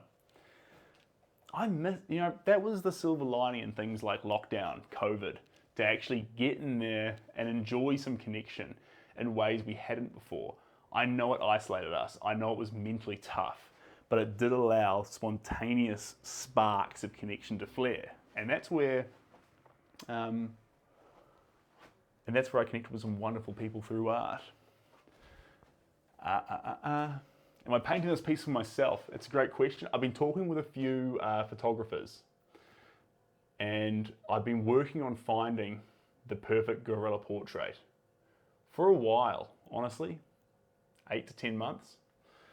And I finally stumbled across the right photo. This one's great. It's powerful, yet slightly pensive. It's strong, yet kind. I didn't want something that was too aggressive. I wanted something that actually represented the identity of a gorilla without overpowering you with the intensity of its strength. And this portrait did that. Didn't have hands in it. It could have, but I wanted to put that centering on the face. I like how the shoulders are forward a little bit. Not so much that he's cowering, but so much that they're not aggressively pulled back. This is all, I've been waiting for the right shot. So we've got it. And so who's this painting for? It's for me. But there will be an original. I might put it in my daughter's room yet. There will be an original. There will be prints. There will be t-shirts and all that sort of stuff. So whatever it is you're after, there's something for you. Hey Kay, that is the most phenomenal message. And I'm glad. You know what? If one person leaves this and feels that they've got creative freedom to be themselves, then we've done a great thing tonight. In fact, when I was first painting, the people I'd connect with who would actually then go away and pursue their own crafts, find fulfillment and things, I don't think it's because of anything I said in particular, but I think it's just relieving to feel like even if a stranger gives you permission, you don't need my permission. You don't need anyone's permission to be yourself or to pursue your art. But here's a random Kiwi stranger giving it to you. You can do you. And it's a shame. It's a shame on everything that's ever happened that you would feel like you'd be in a position that you'd need that permission. But you've got it now. You know, I avoided paint for a period of my life, funnily enough. And I didn't realize it at the time, but I was waiting for permission. I was waiting for someone to say, you can be you can paint, you can do what makes you happy. I think bills start coming in, life gets in the way, and we pursue life in a very different way, and there's a child inside us that actually dies. But it never actually dies, it just remains there dormant.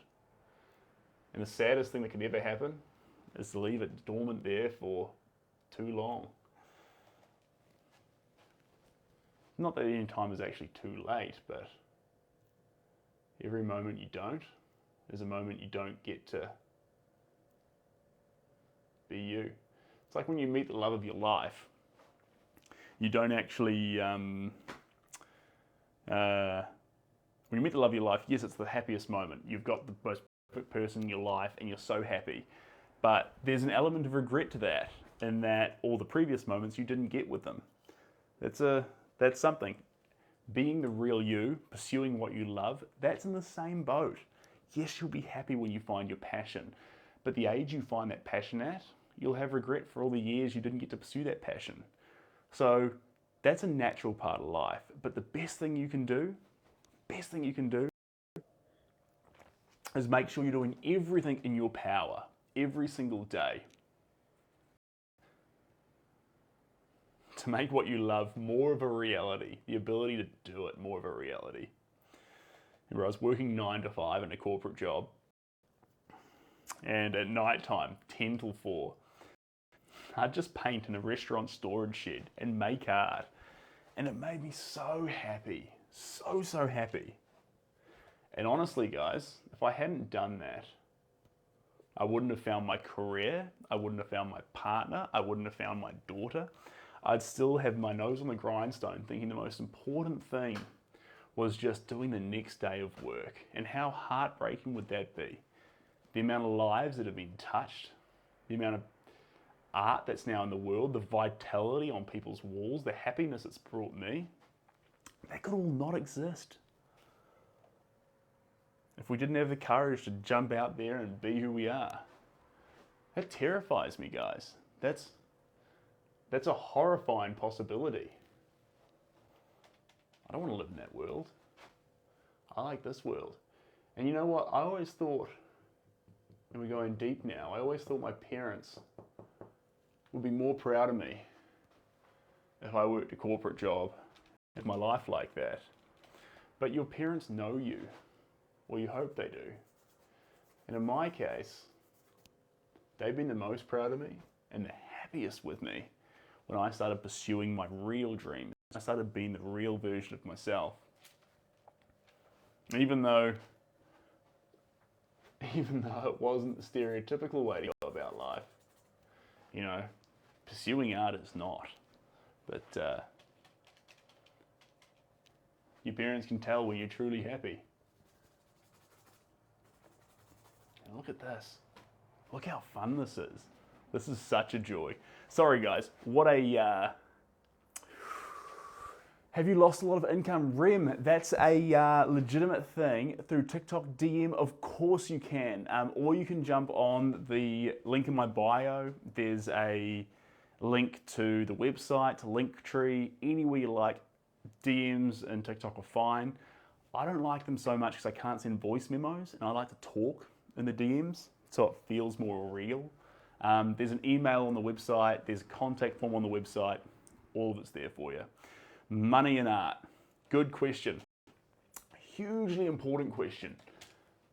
How can I pursue my creative dreams if I can't make money from it? Okay, if making money from your creative dreams was a benchmark of whether you should pursue them or not, we would not have Monet and we would not have Van Gogh, because they could not make careers out of art. And yet they're the two greatest artists of all time. How dare we have the audacity to sit here and say we can't be creative, we can't make money out of it. And any creative person who can't make money out of it isn't an artist. That's denying Van Gogh and Monet. Now, the fortunate artists who do manage to make careers out of art can sometimes be the biggest rod for your back. And it can be the biggest rod for your back because all of a sudden you need to battle with the idea that, are you painting for you, or are you doing what you have to do to survive? Are you the true version of yourself, or have you been manipulated by an audience who are demanding something out of you? Have you just become, are you an identity putting out real, unique energy into the world, or are you just a mirror and giving people what they want to see? That's terrifying. Yet if you work another job, for example, and you make the art for you, guess who's empowered to do whatever they want? You are. Now, I'm a full-time artist, and I do battle with the, am I just making art to make people happy? Am I just making colourful things for people who like colour? And like, sometimes I find myself sitting there, navigating a new project idea, thinking, I'm not sure if people will like that. Good luck getting anywhere with the process if a thought creeps into your mind of, I'm not sure if people will like that. Okay, you're manipulating everything you make around what you think people want to see from you. Careful, careful, dicey ground. And during that, you'll start to envy. You'll start to envy people who do have part-time or full-time jobs and then make art on the side. Because that art, in some ways, can be a truer art. Can be. Right, that's enough blue. It's enough blue, and that's enough of that lecture. Someone's just like, I just came here to hang out. I got a lecture. Messenger's totally fine. Whatever you like. I'm on all the social platforms. Instagram is great. Email, it's top notch. Whatever you prefer. It's totally all good. Bell's in the court. I like that. And champion, we'll send you a message through Messenger. Love that. I only ask because I'm in the corporate world. That's fantastic. Do you know how great the corporate world is for making paintings? Suddenly, what you can do is you can literally work 9 to 5, and then every other hour of the day, you can focus on your craft. You can do it in bed. You can, if you've got a job, say you work on trawlers in the ocean, commercial fishing, really hard to do art because you work non-stop, you come back, you're exhausted, and then you're back on the boat. The best you can do is a little sketch pad. You, on the other hand, go home from 5 p.m. till 9 a.m. You can pursue your craft. I've been where you are, And trust me, it was the greatest thing ever. To have that certainty, you can burn the midnight oil and you can make some incredible things. So a lot of us can look at our current situations and see them as an indictment or a negative thing. Sometimes they're the biggest blessing. If you're working 9 to 5, primo. A hard job, for example, has been a waitress or a bartender, because your hours are flexible and inconsistent. So actually planning your craft, tough. So, but corporate, mate, you were in the perfect job. The shoes are ridiculous. I got them from an op shop for $3. Op shop's a second-hand shop, but I love them. They chink when I walk. Okay, favorite artist. We were just yarning about them. Van Gogh and Picasso. I love Van Gogh and Picasso, and the reason I love them is, Van Gogh and Monet, because no one liked them when they were alive, and they set the definition for the greatest artists of all time. And well being the greatest artists of all time, when they were alive, they couldn't sell art. Shoes are horrible. I'm sorry about that. It cost me $3. So if I paid $100, I'd be a little bit offended by that comment, and I wouldn't say anything, but I'd start to get like a little bit dark about it. But they're just fun shoes. Chill, chill.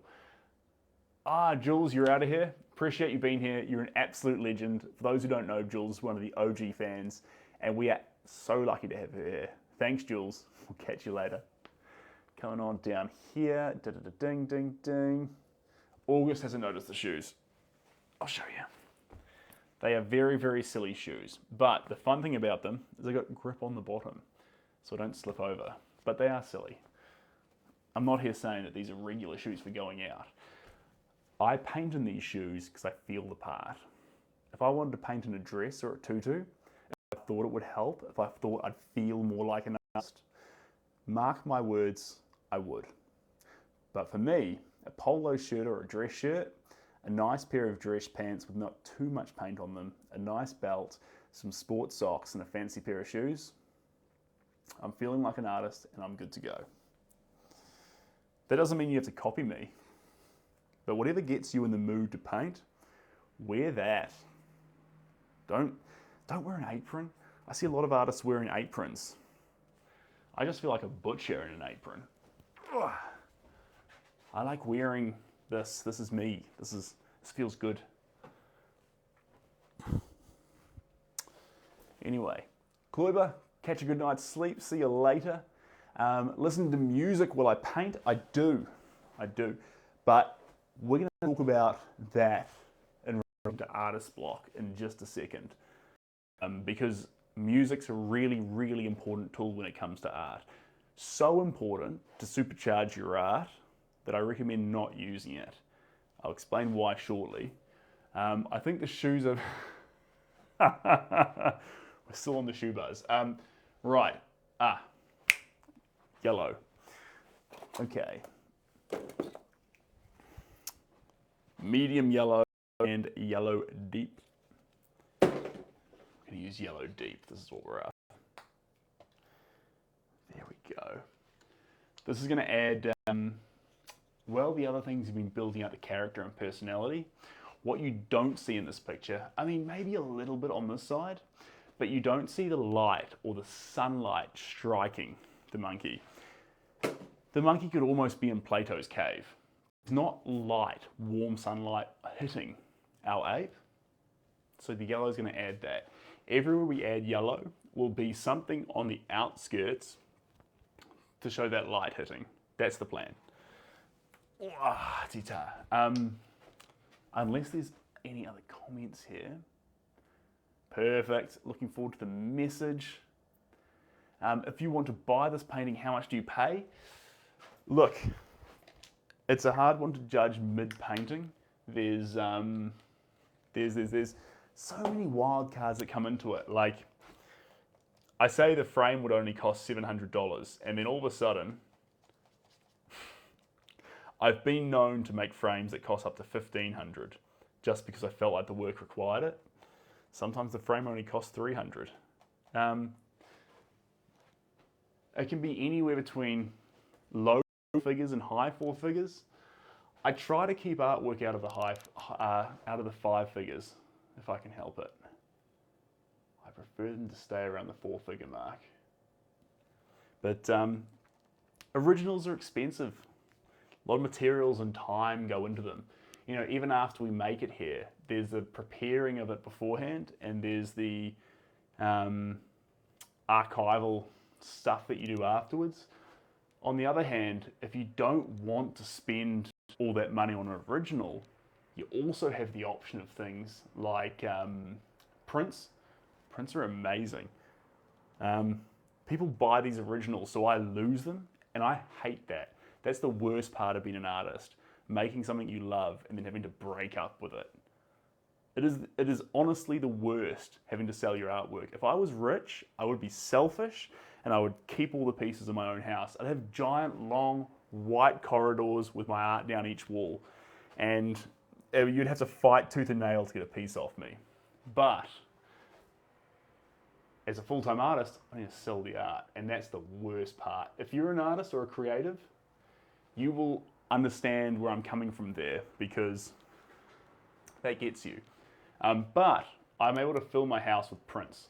So my house has a whole lot of my favorite artworks in print form. And then there's clothing, all that sort of stuff. But look, art should be available for everyone. So I try and have something for each price bracket, but grip the size of your seat, because originals are typically pretty pricey, especially, but they can go anywhere. If you want them in the States, most of the originals go to New York and Chicago. A few go to Europe, but most of them go to the States. Texas loves this kind of art. Kia ora. How you doing? Thank you so much for joining in. You're a legend. Appreciate your comments, and look forward to getting your message. That'd be fantastic. Coming on down here, Louis, you're a champion.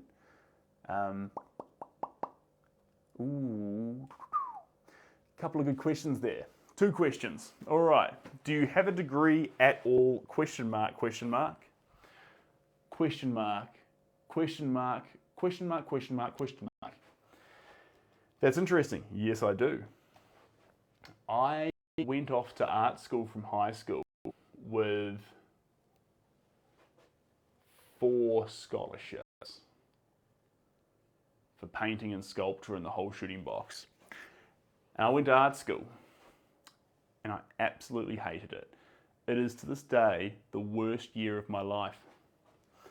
And so I dropped out of art school, and I proceeded to go to a different place down the South Island of New Zealand, where I pursued art history and philosophy, which ironically actually saved my art, because inevitably every artist at some point in their life is going to stand in front of a blank canvas and ask themselves, why? Because of my art history and philosophy background, when that moment came, I was able to actually navigate that question and that inner turmoil and answer the question, so I could explode out the gates and pursue art. But that question breaks artists, absolutely breaks them. So I was very, very lucky for that.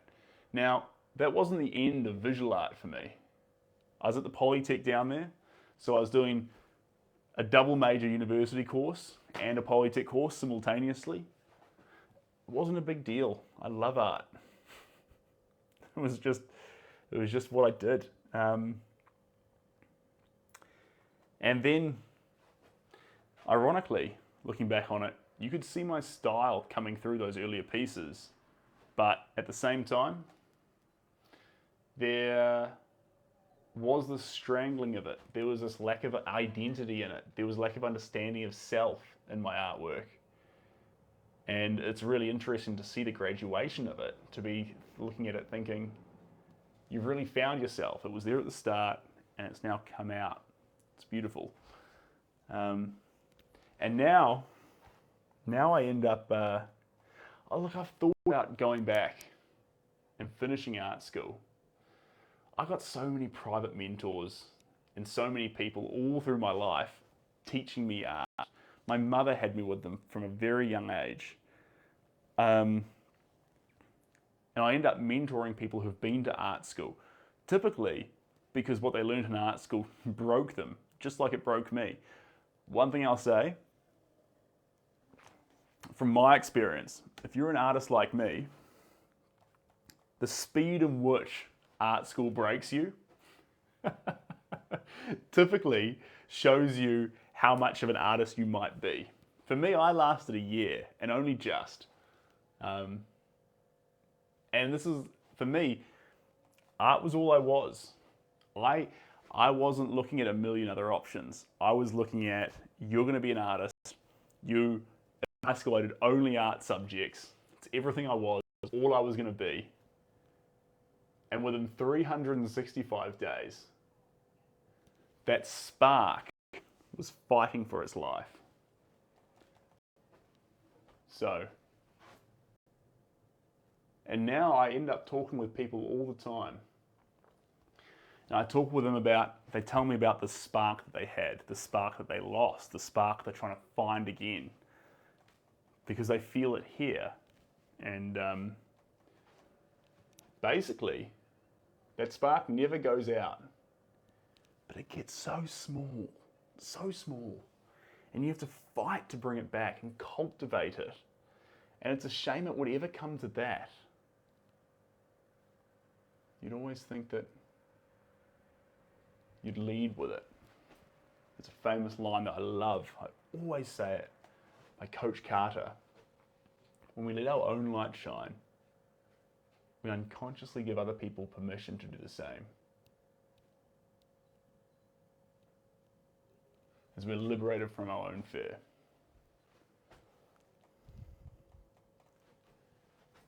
Anyway, coming back in. Thanks, Lynn, I appreciate you. Do you paint looking at a picture or imagination? So this is a great question. I typically work from an image or a cluster of images. I go crazy. I'm a crazy guy. If I don't have some kind of inspiration, reference, or photo to work from, what happens to me is I just lose control. I go completely crazy.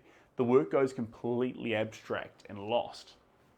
That's fun, but instead of the photo being this thing that controls the artwork, it anchors it. And when I have my ship spinning around that anchor, that allows me to actually stay on topic and not get completely lost in all the options available to me. So I love a photo. If you feel like you don't need a photo and you can paint off the cuff, that's fantastic. You're more directed, you're more controlled than I am. For me, you don't give me guidance, you don't give me a photo, we are going off the charter, baby. We are going out of the gate. We're going abstract, we're going thick, layered, textural colored paint. Wild as can be. It happens. Some people love it, some people hate it. I typically like having a subject matter though, and the reason I like the subject matter is it gives us something to center around and something to connect with. When we go full abstract, it's harder to use that as a node for me to connect with you. But with this here, with a portrait, with these primal elements, we can talk about what all the colors mean, we can talk about the way in which it comes together, and we can connect through that. And that connection, I believe, is a fundamental element of art. Without that connection, forget art. It's like we talk about the creator and how important it is to make art and how, divine it is, blah, blah, blah. Nah. If connection didn't exist, art doesn't exist. Fact. Full stop, end of story. And so when art forgets the viewer or forgets to connect, it gets forgotten. That's part of the reason what makes Van Gogh's art so beautiful, in that he never connected with anyone during his life, but he was so desperately reaching out with something so beautiful. It kind of reminds me of that whale that lost its partner.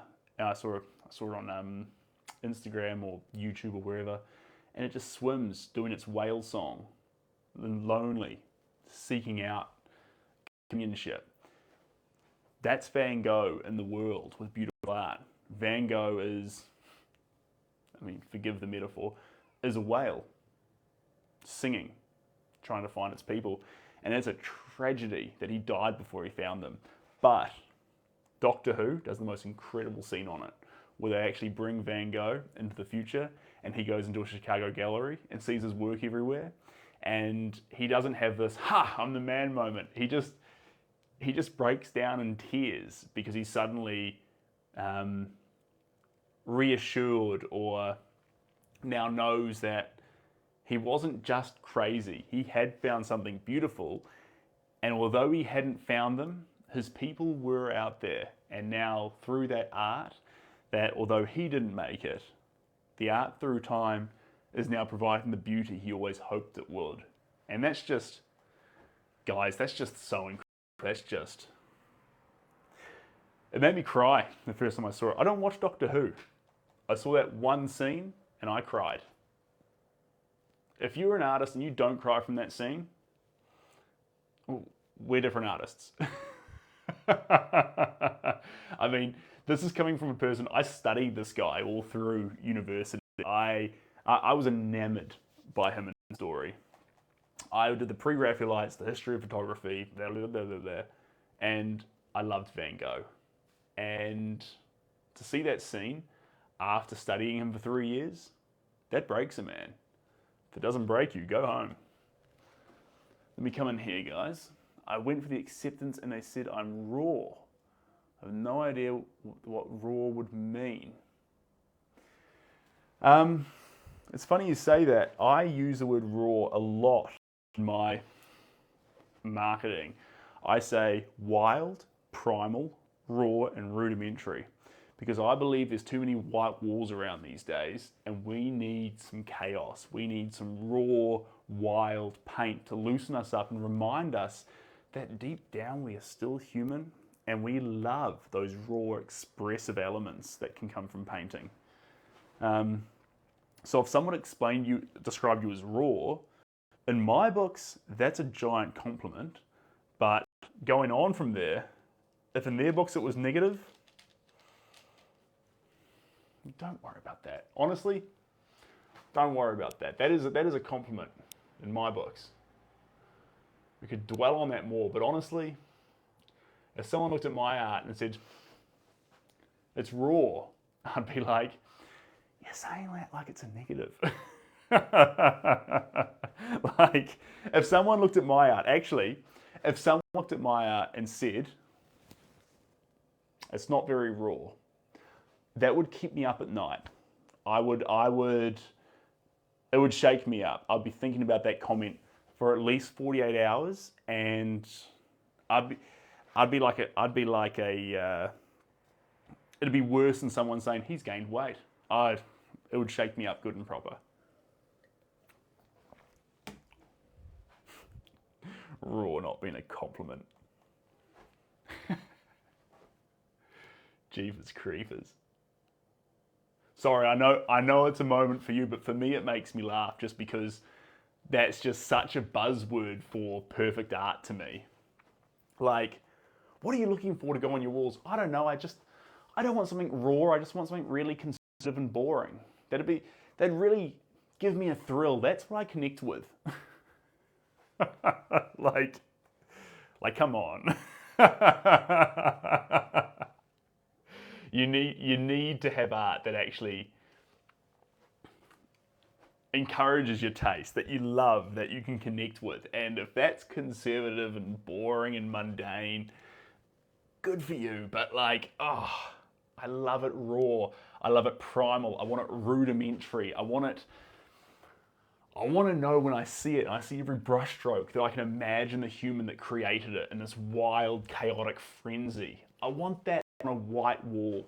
I want that contrast between these beautifully trimmed and nice houses we have, and then in a box on that wall, I want to see chaos, because that makes me feel okay. If that's not your style, cool, do you. But for me, that's all that matters. And it breaks my heart The one thing that breaks my heart is that a lot of the time, what I garnish my walls with is the prints. Big prints, mind, but prints. And the originals go all over the world. I just, like I say, I selfishly dream of the day that I just keep them all and just embellish a house with them. And if you do, as an artist, you know you're in the right spot with your craft when you fantasize about that. That's rather than thinking, oh my God, I hope they like it. When you're selling paintings going, one day I'm going to keep every single one of these. That's, I mean, I've got no proof on that, but I feel like that's a good sign. Whether it's a sign of an artist or not, or a sign that your craft's heading in the right direction, both would be positive. Both would be positive. All right, coming in here.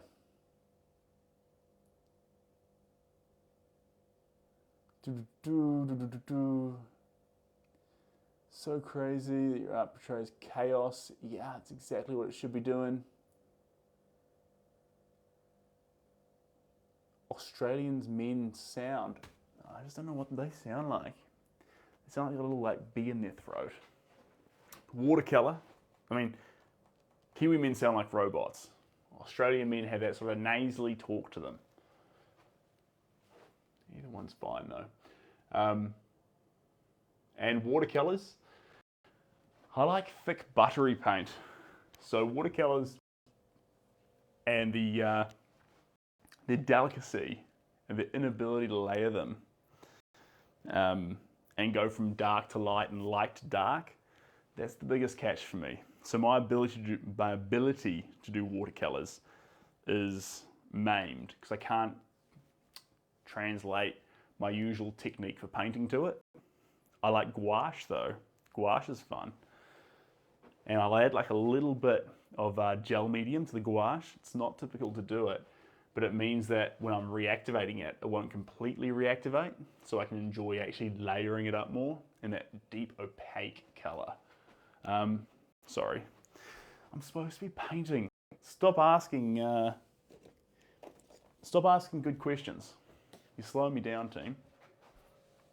What about tiny single color paintings every day of the year and then collage them all?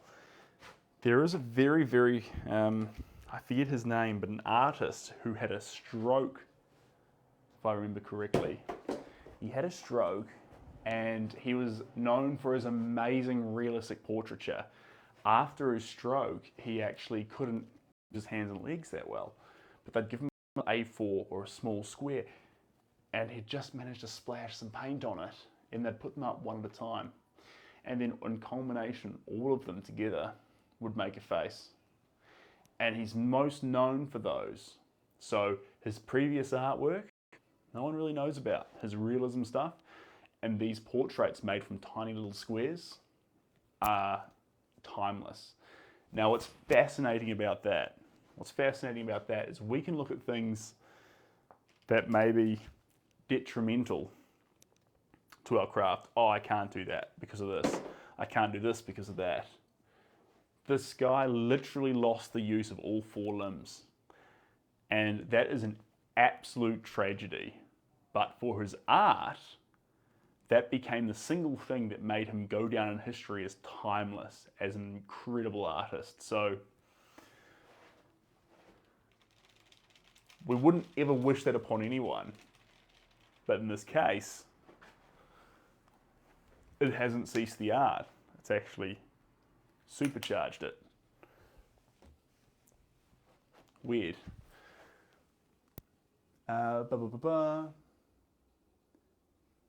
Is anyone else in my family artsy? My mother is very analytic. She was dux of her school. My brother is a lawyer who loves tech. My other brother is a mathematician who's a pricing analyst for an online trading platform. safe to say no, it's just me. But actually, from a young age though, my mother was always hell-bent on helping us pursue our dreams, and she could tell that even at 3 years old, that this little fella needed some love in terms of he needed clay put in front of him, he needed colours, he needed pencils. He does the maths, but he loves the art. My mother spotted that, and because she spotted that, from a young age, I got things that I'm forever thankful for from her. Things like creative tutoring, things like private teachers. You know, looking back on it, we didn't have a whole lot of money to afford those things. She was whizzing me around those in an old Toyota Corolla, but she was hell-bent on that this is important. And I feel like a young mind believing art is possible, or getting the inception of that sort of information at that time, really formulates your craft. And it had a big impact on me. I'm sure it did. We still have some of those early work around the house. Not this house, back at home. But anyway, basically guys, what I'm saying is when you talk about who starts off your artistic career, a huge thumbs up and love to all the mums out there, all the mother figures, all the role models, fathers, the people in a child's life who take an interest and care about their dreams and watch them, then help them pursue them, even if it's not what they used to. No one in my family was ready for creativity, but they rose to the occasion. They made it possible for me. And so, the best thing I can do is replicate that in my own family. And whatever my child gets passionate about or seeks, when it's time to jump, the only thing I need to ask is how high. There we go. Beautiful.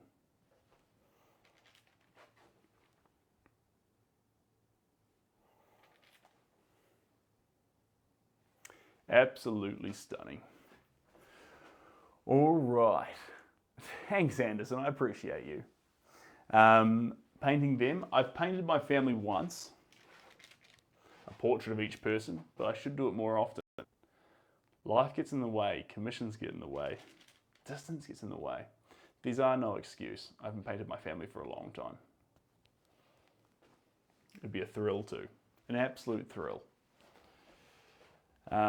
Blue sky. You're a fan of this painting. I love this painting too. It's a bit of a primal wild card. But hey, best thing to do, DM me, jump in the link in the bio and get in touch, because I'm gonna frame it. It'll take about 2 days to dry. I need to put an isolation coat on. What an isolation coat does is it goes between the paint and the varnish, which means long term, the varnish can be removed and reapplied. So you may have experienced paintings yellowing over time. Isolation coat and varnish protects it from that. Primo. And then you've got the frame that goes on. This one won't get a big bold frame. Usually I can add on frames up to this thickness. This work here with a big frame, it's too much. It's already got that bold intensity inside the work itself. So this gets a very, very thin frame. It'll only be around 10 centimeters, 1/4 or 1/3 of an inch, but you best believe it's going deep. So it's going to come off the wall about that far, but when you look at the side of it, it'll only come out about that much. So quite unique in that sense.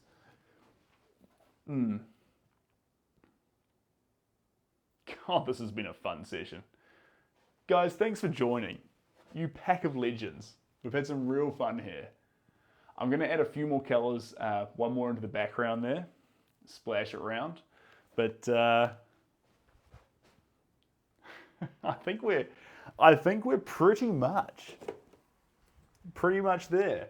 Oh, still got some of this left behind here. I'm going to grab that chunk there, big old chunk of white. I'm going to mix that in. There we go, and splash it through here. There we go.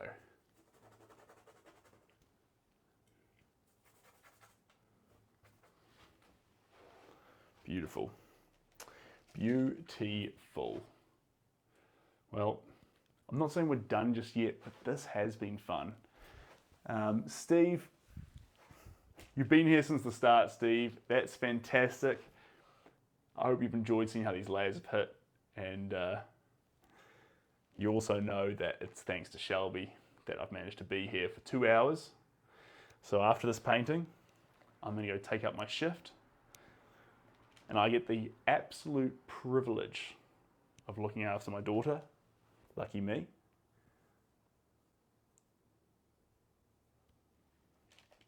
I can't speak for everyone here. I know everyone's got different opinions, guys, but for me personally, the best decision or the best thing that ever happened to me was having a kid. Do you know how much fun they are? Do you know how much they enrich your life? I don't think I could have made a painting. I gotta be honest with you guys. I don't think I could have made a painting like this had it not been for my daughter. This chaotic, wild sense of expression, this cannot exist without the fulfillment, joy, and vitality you get from starting a family. I swear. There's something truly special about it, and it's come from that. I mean, for those who've been following, they'll know. We've been doing some amazing canvas, smaller works, but the vigor I've attacked this with, unparalleled, absolutely unparalleled. I just wish, the only thing I wish is I could be out there in nature right now. We're painting a gorilla. I want to be out there in the bush somewhere doing this.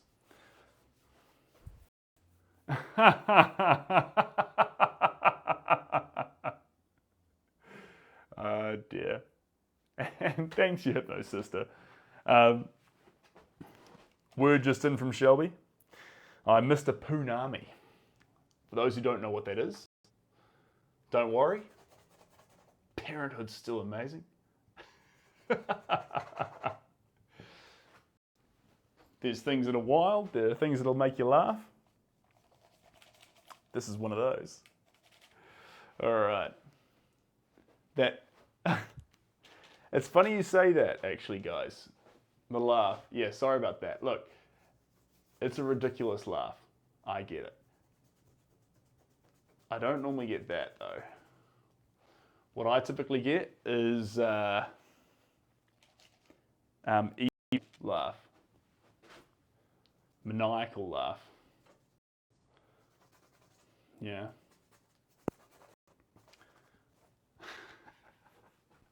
I mean, yeah. It might be a rich guy laugh. If I'd stopped donating so much money to charity, I'd have a rich guy laugh. But look, guys, at the end of the day, like, for those who've been collectors as well, you'll know that the artwork gets made, but it's not about that. One of the coolest things I like to know about art is it's making a difference. And so a portion of every piece goes to supporting a charity. And right now, I've got an absolute love affair going on with I Am Hope. It's a charity here in New Zealand. They are hell-bent on getting counsellors in schools to look after children for mental health, suicide awareness, and supporting the youth of New Zealand. Now, I know that a lot of us come from all over the world, but these guys do an incredible job. And I like the fact that when I'm painting here, it's not just a selfish pursuit to make art, even though it fulfills me so much. It's actually also, hypothetically, saving a life. That's a cool feeling. That's a cool feeling. But I've still got the laugh. Sorry. All right. Perfect. Perfect. Absolutely stunning. A bit more white. Just up in here. Just up in here. Just these tiny little highlights. Just like that. And down. There we go. Beautiful. And then just a little bit. Nice. Just, there we go. We finish there, just a little bit more here. There we go. And then up in here. Nice.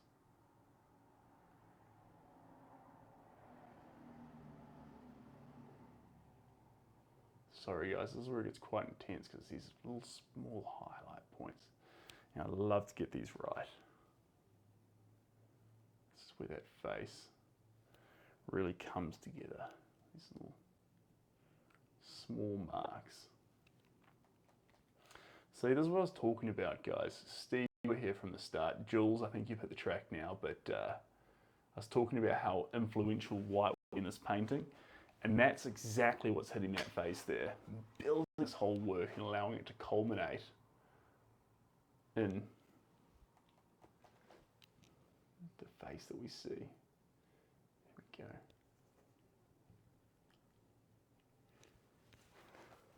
A bit more in here.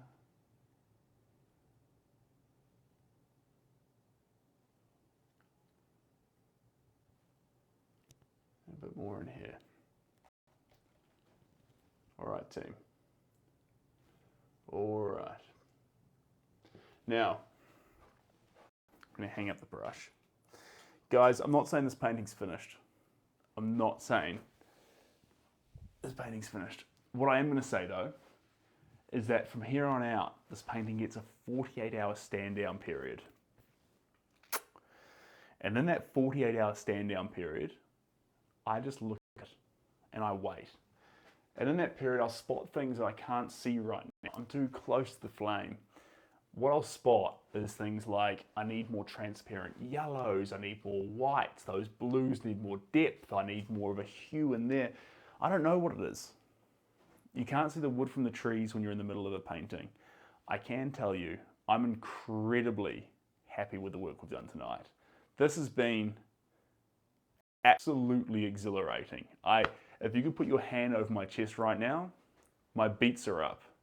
My beats are up. I love that we went with the size as well. This is just, anyway. So 48 hours, and if we come back to it on another live, you'll know that actually I decided there were some small changes to make. But currently, and again, too close to the flame, currently I'm in love with it. Guys, that brings us to the end of our weird little live. I need to wash some, pack this stuff up, and then go look after my gorgeous, beautiful light of my life baby girl. Thank you so much for joining, you absolute legends. If you've been here from the start, I love you so much. Appreciate it so much. This has been fun to share this journey with you. If you're just joining in, I am so sorry we've now finished, but I'm going to grab this whole replay and I'm going to upload it onto Facebook, Twitter, and YouTube. And the replays are kind of fun because you can skip through it. And so rather than just watching the face slowly form, you have the ability to like flash it between different stages. And personally, I like to go back to the lives and do that so I can see about my process and question whether I'm applying colors right and tones at the right time. But anyway, by the by. Guys, thank you so much. You're an absolute bunch of champions. And I wish you all the best. Can I just give one little piece of advice from a crazy Kiwi painter? Guys, if you're watching this live and you're about to flick off of it and then start scrolling through TikTok, the best thing you can do for yourself or your creative process or just anything is a good night's sleep. So come off of this, turn off the phone, and just get a good night's rest. You'd be a legend. And or if you're heading off to work, go have fun. Go make that money, you champion. Wish you all the best. Thanks for joining. Right. Time to go be a daddy. Bye, guys.